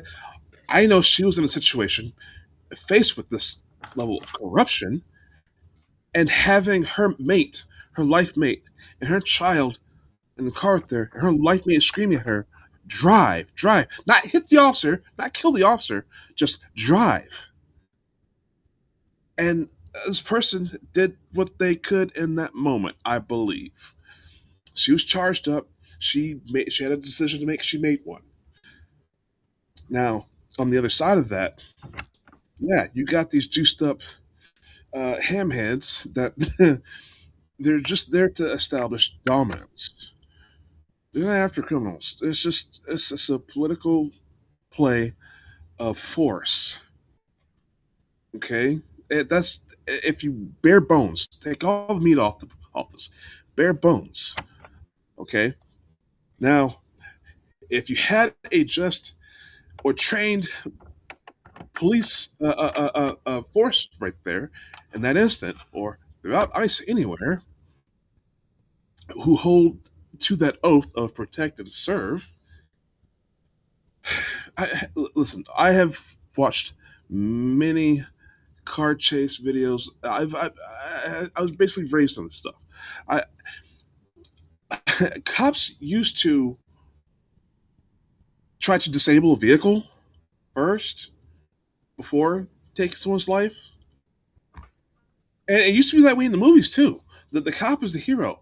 He'll talk the villain out of doing something stupid, and he recovers the bad guy or puts him in jail. Now everything is, you bumped into me, bullet to the head. That's the way it is in the movies now. This is being reinforced. It is a narrative on a much greater level. Okay? I've seen cops injured, run over, legs broken, but they don't shoot and kill the person. Your broken leg, it's not more important than someone's life. though they may be making a stupid decision, if you are still breathing and sentient and can make another move, well, then you try to continue your job, and Charlie might continue mission. You get the objective. We don't need these judge, jury, and executioners out on the street like this. We need skilled people like Batman. All right? Batman doesn't use a gun, right? We need some real trained people who are ballsy enough to go through that kind of training. Okay? We need some ninjas out on the streets. We don't need armed thugs. I don't know. That's just, it just all just seems so, I don't know, silly. But yeah. Go Yeah, there's definitely other forces at play here. Ultimately, well, Tim Walz and the mayor of Minneapolis have kind of done this to themselves to a certain degree, right? Because there's again, I didn't download it and save it, but I mean, there's clear video, especially from Tim Walz, attempting to get the African American community in Minnesota riled up about this. Without a lot of success, I might point out. There are some black dudes in the crowd, but when you look at the protests in Minnesota, you're seeing a lot of. One of the other things I'm going to point out about this is that and you go to back to that last video, the one with the insanity. For the first time ever, right? Women are actually getting called out for their insane behavior. That is something that I noticed in particular about this event. Like, women are being actually like called out for their BS and their bullshit and their absolutely, and it's like, again, right? A lot of the new, and I've seen this because I mean you've been on the Naroki 5 live stream when I've covered some of these memes, and I had 3 whole episodes just on the memes, right? Like, feminists and women are being intentionally riled up, and a lot of it is because the manosphere has just gotten really, really smart to their bullshit now, and they now have, to a limited capacity, when feminists start rolling out the rhetoric, now the manosphere now has an ability to actually hit back now, which they didn't have even a year ago or even 2 years ago. And that literally would have happened regardless of whether Trump was going to get reelected or not. But I mean, it's, like Renee Good right now. She's the woman on screen right now. She was there, and she drove from Colorado with her kid to do this, and there's very, very strong suspicion. Well, for instance, I saw a video again today showing a church renting out a hall that was like a church hall that was completely filled up with people being trained on how to protest how to protest ICE. So it doesn't look like they're going to back down, right? Which brings me to my next to last thought on this: is who the hell is benefiting from this particular? Who is benefiting from all of this chaos happening in Minneapolis, right? Because it isn't Trump. Clearly, the current administration is definitely not benefiting. Walz is now looking at an impeachment. The mayor of Minneapolis is probably not run for re-election as well. So that means then that the people who are benefiting from this are the third-party groups that are currently funding, clandestinely, of course, the protests that are taking place in Minnesota, because like this protest in Minnesota is probably one of them. And here's the thing, they're not even trying to hide it anymore, or maybe the independent reporters have just gotten that much better. But I mean, it's pretty, it looked like the whole protest in Minneapolis looks like it's nothing but a bunch of AstroTurf. At least that's what it looks like to me. And yeah, we still got a couple more topics to cover tonight. So, but that, I think that concludes, which I believe is what you wanted to be on for V, was the Minnesota section. Am I correct? Yeah. There were the last three topics. I don't know. Did we cover them all? No, we still have NPR, PBS, and we still have the situation in Iran. I don't think we're gonna be. I do have one video to show about Iran from GBTV, and I've got nothing for NPR. But I mean, the NPR is kind of like my baby anyway. But yeah, I'm gonna play the stuff. I'm gonna play the stuff for Iran right now. Here, topic number 5. The situation in Iran, because there is some very, it's weird because almost it's like the stuff in Minnesota is acting like a distraction for what's going on in Iran right now. You know, did Rearson leave us? Yeah, he had to go to work. Oh, okay. I'm sorry. Yeah. All right. So yeah, this is the Iran protest from Great GBTV, which is kind of like the British equivalent of Fox, I think. But anyway, yeah, they had some very interesting stuff to say about this. So let's have a listen. I'm a member of the Labour Foreign Policy Group, and I received a report just before we came on air tonight. I hasten to add, this is not verified yet, but it's a credible report to me, and it says the city's prison is overcrowded with detained and arrested protesters. The court halls are filled with families of detainees, and no lawyers are being allowed to defend those who have been arrested. People believe that some kind of toxic chemical substance has been used against protesters, causing some of the injured to lose their lives days later. The number of those killed and injured is very high. If that is true, I think that's extraordinarily concerning. Wow. So just to clarify on that then, Bill, the information that you seem to be getting there is from a credible source, so that the Iranian regime, the Ayatollah, might have used some sort of chemical weapon against their own people, against protesters, and we are now seeing a delayed reaction to that then. So we're a few days on from that, a couple of days on from that, and now we're starting to see loss of life as a result of that. Yeah, I mean, look, you know, there's history in this part of the region. You look at Saddam Hussein, you know, who used gases against 5,000 people in Halabja and murdered them brutally, and I feel this has got real echoes of that. Well, and where is our red line on this? Where is Trump's red line on this? I suppose that's the more pressing question, really, given that he would unquestionably be the one who would launch the first strike, if there is one.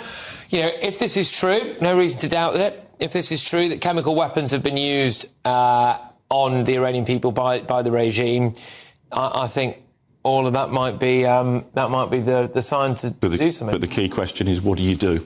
You know, because it's very different externally, and you know, I was part of it in government.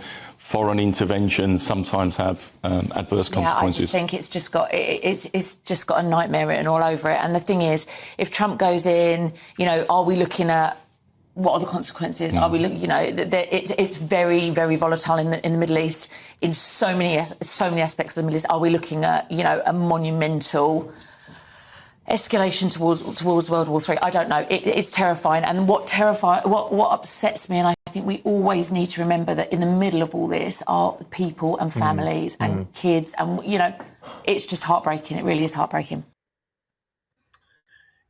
Yeah, I have said this a few times on the show. What you're seeing in Minnesota is not confined to Minnesota. It's like there are events like this happening everywhere. It was so bad. Unfortunately, it just like the Iran situation kind of fell in that zone where it didn't really pick up until after the news cycle was done last week. So it's being done now. Again, we don't do a lot of foreign stories, and I'm not super familiar with it. I do know at one point the Khamenei did have to leave the country and did have to go to Russia for a little bit. The fact that the government there may, and I have to say may, have used chemical weapons on their own population.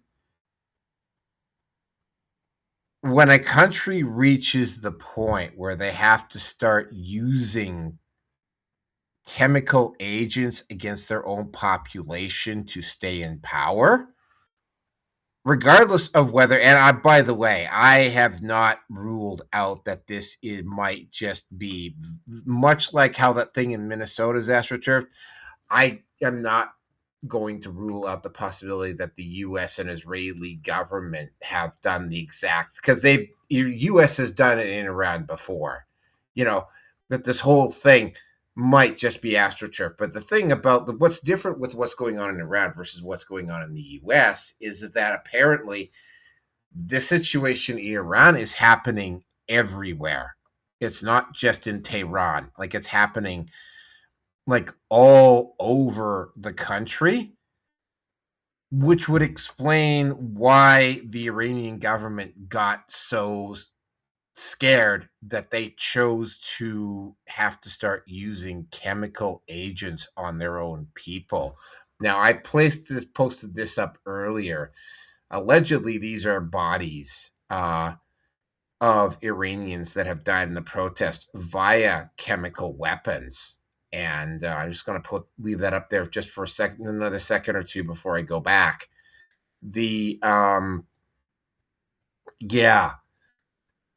From a tactical point of view, again, who benefits from the Iranian government being overthrown? Why, that would be the West, for a number of reasons. One of the big ones being is that the new petrodollar, not the petrodollar, the brick currency, I can't remember what it's called, would be down a very critical member. Also, Iran is one of only a handful of countries that is not on the global banking system. Now, they haven't been on the global banking system ever, at least not since the Shah was overthrown in 1979. But, the immediate beneficiary from this, and I have seen some videos on this. While I'm going to stop short of saying that this is astroturf, what I can possibly look at with Iran is that the situation is that I think the Iranian people are tired of a religious theocracy dictating everything to them and constantly being belligerent with a nuclear-armed Israel, by the way, and potentially continuously poking the bear with the Americans as well. And I mean, I actually was listening to a story on YouTube here just a couple weeks ago about an event that occurred in the Persian Gulf, where while war wasn't declared, effectively the two biggest ships in the Iranian Navy, one was just like completely, one was like sunk, and the other one was severely crippled. And no war was declared, and diplomats worked the problem over. Iran has been a continuous sore spot. And everybody keeps thinking, well, they're Muslim. Yeah, Iran is Muslim just like the rest of the Middle East, but Iran is, I believe Iran is Shiite Muslim and not Sunni Muslim. I don't know. My knowledge of religion is very, very limited, but I mean, that would be like more or less like comparing Catholics and Protestants in the Christian religion. The practices are a little bit different, and their methodology and who they worship and whatnot is a little bit different. But I mean, at the end, they're still Muslim, Islamic religions. But I mean, apparently, though, if you're in the Middle East, there is like whether you're Shiite or whether you're Sunni is actually something of a big deal. I really wouldn't know because I'm not particular. Actually, I'm an atheist, but it's like, I'm not particularly religious. Do I think Israel and the U.S. might have been involved in this? Yeah, I think they may have kind of like pushed the ball and gotten it rolling, but they may have pushed the ball and gotten it rolling in a state where, and because I know Iran, I've got friends from Iran, and the government there is not very popular and is not very well liked and has never been particularly popular at any point. And again, Iran is also dealing with the same international pressures that that all the other countries in the world are dealing with, right? Like, if you're thinking what's going on in the United States is unique to the United States and Canada, it's not. I've spoken to people in India. They are having an immigration problem. I've spoken to South Africa. I think you'll find this particularly amusing, V. There is a severe problem on the northern border of South Africa, because there's like equatorial Africans like basically doing the same thing on the northern border of South Africa that's happening on the southern border of the United States. Like, they're dealing with a serious illegal immigrant problem in South Africa. And as I talked to some of the people in South Africa, like native South Africans, like I said, it's not like it is in the US where you can more or less just look at somebody and you can tell. It's not. Yeah, you can. Like, there is physically a difference between, say, Nigerians and South Africans, but it's not as obvious. And because, skin tone is when you're talking about skin tones between Africans, I mean, yeah, in general, this is my understanding of the situation. Africans from equatorial Africa have a much, much, much darker skin tone than Africans, say, from Northern Africa or Africans that are down in the Horn, way down in South Africa. I'm not going to go into all the scientific reasons why, although I do know that, like, the darker the skin, the more resistant you are to stuff like sunburn and skin cancer and stuff like that, which is why, as you get closer to the equator, it doesn't matter whether you're Caucasian or whether you're Asian or whatever, the skin tones get darker. But it's like in South Africa, they can't necessarily tell the Nigerians from the native population, at least not necessarily at a glance. So, I mean, Iran is also dealing with this problem.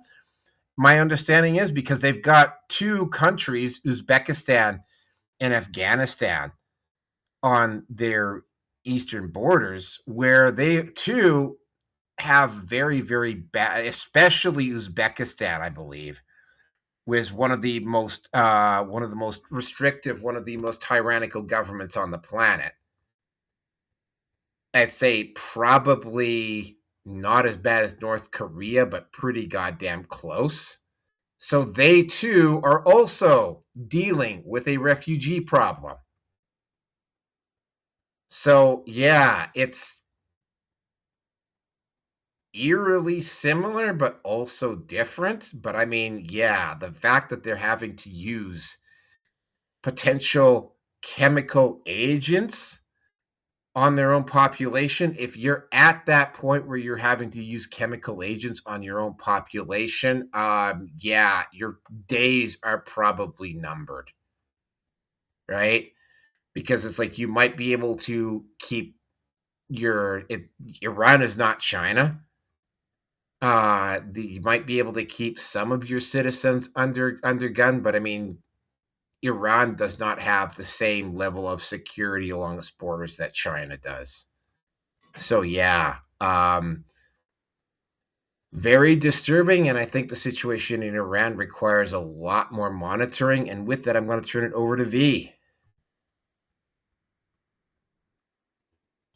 Yeah, well, it's gonna go, man. You went, you pointed out the major uh, talking points with this, and it's the same thing we've seen throughout history over and over and over again. It's gonna go. It's programming. Um, Anytime you have borders, so you've got the duality in all things. That's why we have conflict nonstop. Everything is run by conflict, from from human behavior to everything else. Your computers, everything has something that conflicts, which is why it works well with other things. Okay, so I want to talk about why that is, why people can't understand and just see outside of the left versus the right. They need to look up, they need to see, because you can follow the puppet strings. It's not hard. When they say follow the money, that's a puppet string. There are various types of puppet strings. Some social, psychological, and it always leads up to something, you know, up high. Okay. Yeah. Authority. Sorry. I have to issue one correction. It's not Uzbekistan, it's Turkmenistan. Okay. Yeah, so you put up fences, right? A fence makes a good neighbor. Yeah, okay.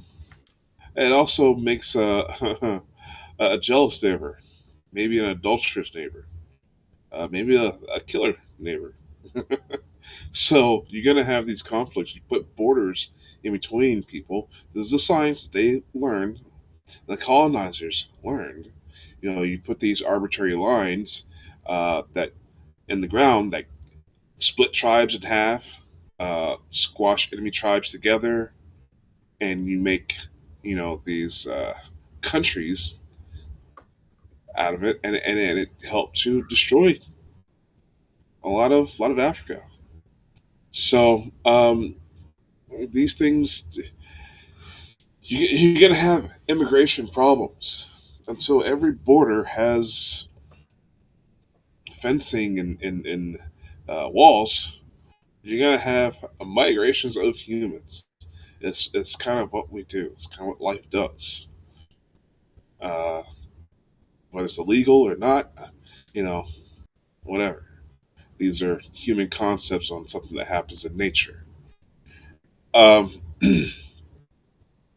I want to take a step back because you clump these things together and I forget a topic or two. Oh no, we're talking about Iran. We're talking about Iran here specifically. But I mean, when I took a look at the situation, it was like, wow, similar but different. And then I had a friend of mine was telling me about what was going on in South Africa, and then I've had somebody tell me about what's going on with India, and it's like almost every country on the planet right now has illegals flooding into their country in unprecedented numbers. There's some exceptions to the rules where the countries are strictly enforcing their borders, but it's not like Mexico is also having an illegal immigrant problem, right? And not a lot of people know about that, but I talked to somebody recently from Mexico. Mexico's having the same situation. It's like of course, the people from South America, to get to America, they got to go through Mexico. Well, I mean, Mexico is actually like the standard of living in Mexico is apparently a whole lot better than most of the rest of Central America too. That's the thing, right? So, so it's like it's not just It's not America. Yeah. Anyway, but hold on before I forget. Again, you clumped all these things together. I didn't get a chance to talk about the Paris. Or, I'm sorry, the Hilton thing really quickly. I thought you didn't have anything to say on Hilton. Okay, go ahead. well, you clumped it all up in one spot, like I said. So Hilton, they okay. Hilton is a corporation, it's a company, right? Corporations underneath the Constitution have the same rights as the individual. Okay, so refusing to serve federal agents for their own, they're protected by the Constitution so that governments do not hijack and enslave not only the individual, but they cannot hijack and enslave the corporation either. Now, think about China right now. How the government has their tendrils, their mechanized dendrites into everything. You have that in America. Okay, well, you've got a constitutionally protected right to exist and not be enslaved. So the commandeering of a business, especially for something that's not like imminent, earth-ending, Eminent domain. Yeah, it's like no. But yeah, so you got some political stunts that are happening. These people don't want to be involved in that, and especially ISIS is kicking people out of their homes. ISIS breaking up families. Where are these families going to stay? Because they can't go back into their homes. They're going to go to the Hiltons, where they can, have a couple of mojitos and be in the hot tub, at least to relax for a hot minute and regroup, right? Yeah, well, again, this didn't There's come. Interest for the corporation. Yeah, go ahead. This didn't come from the government. The Hilton Hotel itself chose to do this. Again, or at least they at least. But then again, if you listen to when you watch the Alex Jones video, they did, but they didn't, right? And going back to the Iran thing, though, ultimately what it boils down to with Iran is that they used chemical weapons on their own citizens, allegedly. Right? Like that is some serious shit. I mean, that's not tear gas, and not talking about tear gas and rubber bullets here. Like we're talking about like weapons grade chemical weapons allegedly on their own population, which tells me that the situation in Iran was probably pretty tense even before this started. So even if the US and Israel threw some money at the problem to kind of push it over the edge, it was going to go there anyway. But yeah, no, if you're using bullets or chemical weapons on your own population, it's like, yeah, your days are probably numbered. Just saying. Again, all of this is allegedly, though, so I don't know whether it's true or not. Hello? Yep. Anyway, we still got one more topic to cover, and so let me just get into this, because this is, again, this probably shouldn't come as all that big a surprise to V. It was not a particular surprise to me.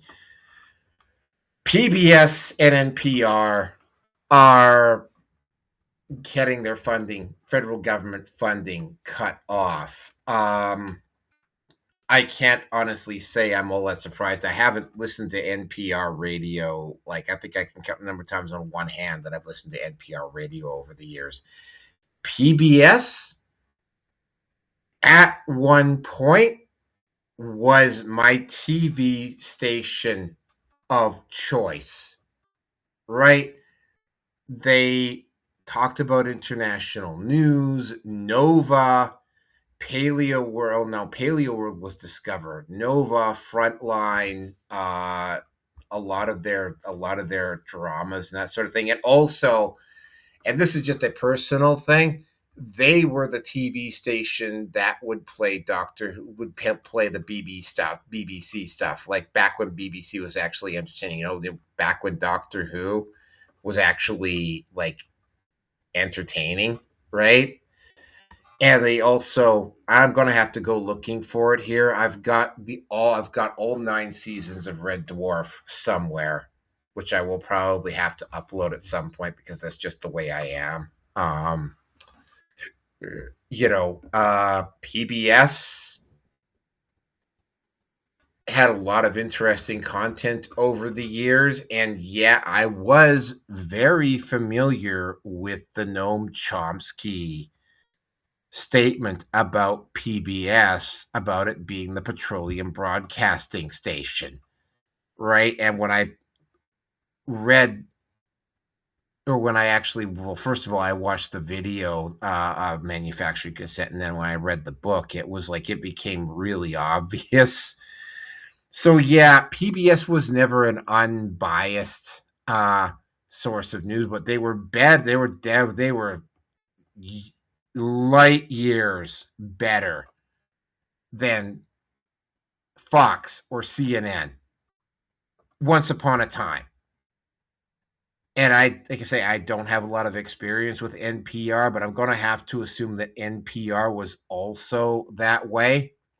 And again, right, one of the ideas of having networks like PBS and NPR was that you did have broadcasting groups that were not dependent. And this is something that I liked about PBS. There wasn't nearly as many goddamn freaking commercials on PBS. And I also used to love watching nature, and I still like watching nature on PBS. The whole issue is that over the years, I still will download the occasional episode of Nova. Like, Nova was actually a show that I would watch religiously at one point. But I mean, when I download the Nova episodes now and I watch them, it is very, very clear that they're much more propagandistic than they were, say, 5 or 6 years ago. And the issue that the Trump administration had with PBS is that when they started taking a look at the senior management at PBS, I think something like 97% of the people at the top of PBS were lined up with one side of the aisle, which in it wasn't. It obviously wasn't the Republican side, but it was extremely biased in one. And that bias was clearly showing on their programming, and I know it was showing on their programming because I would see it in their programming. As bad as PBS was, though, and this is what a direct quote from somebody, and I can't remember from who it was, and I might be wrong about this, but a direct quote of the number of Democrats versus the Democrat donors versus the number of Republican donors at NPR. They have several.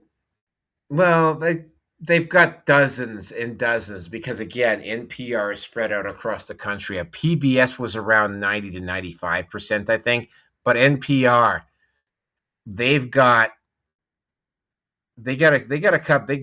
a fair number of stations all over the country as well. I think you'll find this rather amusing, V. Only 1 or 2 of them were actually donating to in all of the management at NPR.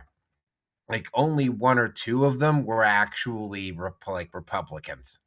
That's like 99.9% or something like that for one party, or for one side of the aisle. And as we're clearly seeing what you're seeing here again with the liberal white women in Minnesota and the way that the left is acting right now, you really cannot have that. right? And Trump's style, and he does have a particular style, and I have noticed this about him. Trump's style is that he will give you he will fire a warning shot before he actually comes after you. And he did fire a warning shot over the bow of NPR and PBS, and they chose to ignore it, which is also the same thing that happened with Columbia University and a couple of other places. So it was like, okay, you know what? If you're just going to report the news from one side, then it's like, and you depend upon us for your funding, we're just going to do the same thing to you that we did to Columbia University, or what Trump has also gone and done with the state of Minnesota and all the not just Minneapolis, but all sanctuary cities in the U.S., where he just basically has cut off federal funding to them.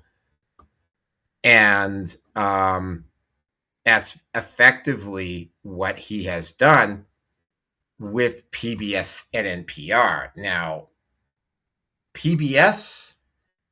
Oh, and by the way, I'm not even going to get into the way they've been trying to sneak LGBTQ content onto the children's programming on PBS, because they were doing that. They weren't the worst, but they were doing that. But NPR, PBS might actually survive. Because again, right, I'm sure you remember watching PBS every 6 months and having to deal with their pledge drives. The one thing I liked about their pledge drives, and I'm sure you remember those, is that they would have these pledge drives, but that's when they would have stuff, and this is a personal favorite of mine, this is when they would have stuff like the Doctor Who marathons or the Red Dwarf marathons. So I was willing to tolerate the pledge drives between each show because they had those. And I mean, at one point, I actually even considered, because I mean, if you have a PBS station, like say in Seattle, or one in Spokane, or the one in Detroit, Michigan, or the one in Buffalo, or the one in Boston, WTBS, right? Like those stations get the privilege of being able to broadcast their content north of the border. And people north of the border are very avid fans of watching PBS content, present company included. So it's like they've got some type of private funding, but again, right, and I hate saying this about PBS, but I have seen Frontline, and I see even Nature to a certain degree they do it. But I've seen Frontline, and I've seen Nova. Nova, for instance, is really, really keen on pushing the green agenda. Like they are. And, it kind of hurts for me to say that, but it's like it's really obvious with them. And of course, you also had like the LGBTQ content that they kept trying to sneak into the kids' programming. So it's kind of unfortunate that it had to happen. I don't want to see NPR and PBS disappear. But I mean, what you're seeing with NPR and PBS is also a situation that is occurring with the media industry everywhere, as everything starts to go internet. Like for instance, when I was at the petition signing yesterday, right? Like I looked at one of the I was talking with City TV.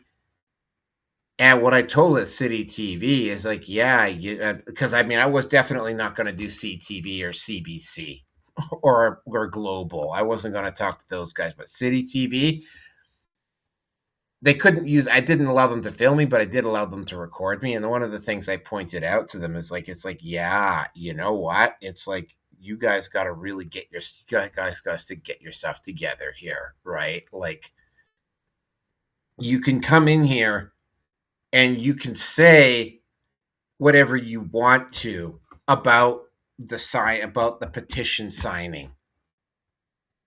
You know, the only problem you're looking at, though, is that, if you lie, right? Like, and I saw them, there was at least 4 or 5 independent media people that showed up there for that signing yesterday, including I was already gone when he showed up, but Minority Fringe showed up, and a couple of other people showed up that were in I believe Juno showed up, but they didn't show up until after I was gone.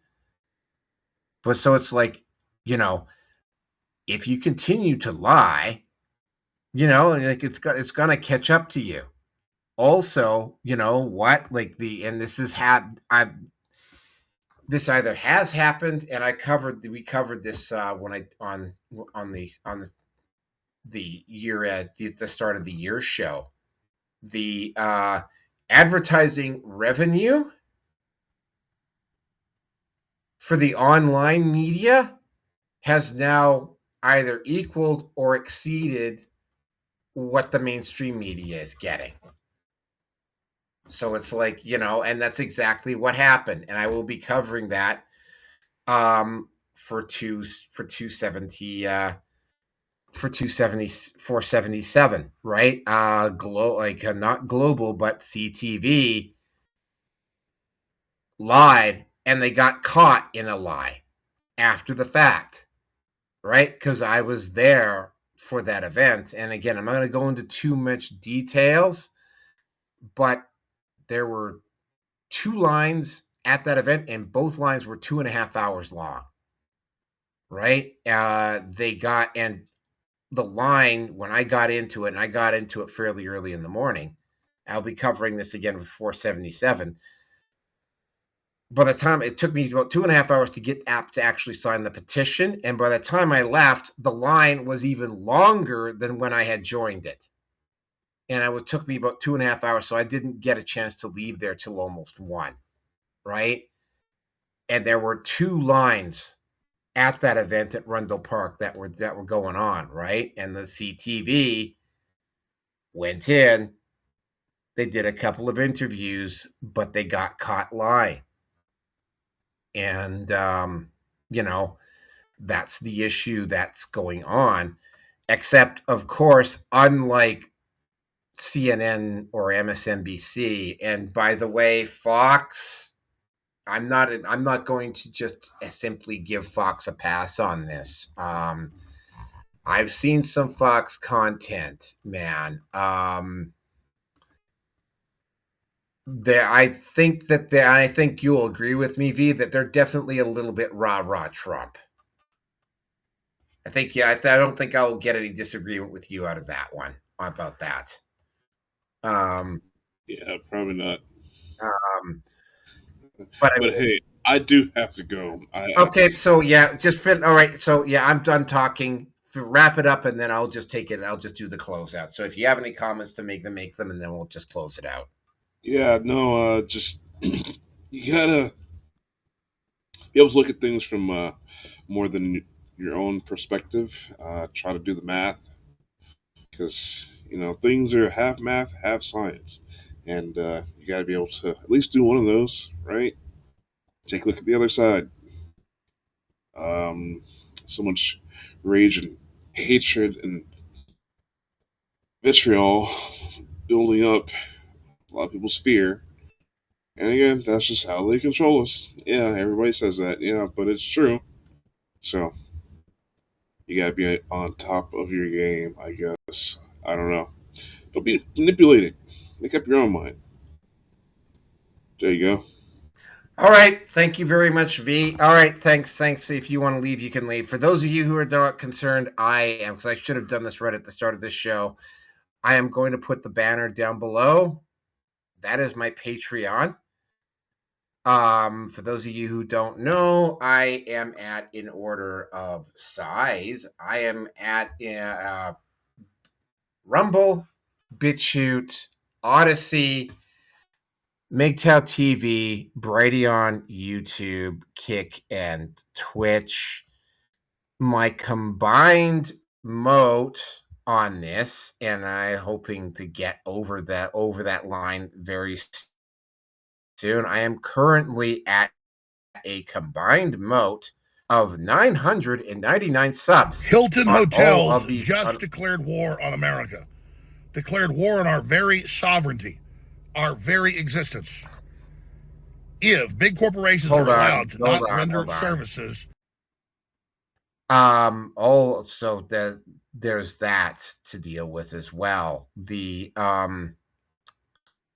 But yeah, I'll at YouTube. I am also at Minds, Gab, Facebook, MeWe, Getter, and I believe TLB Talks. Again, right, the banner is down below. The banner is also at the low bar. Gonna play the music inserted to by Anna Ekstrom and Anna Dagger to take this show out. Enjoy, and I will see you on the next one.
Good night.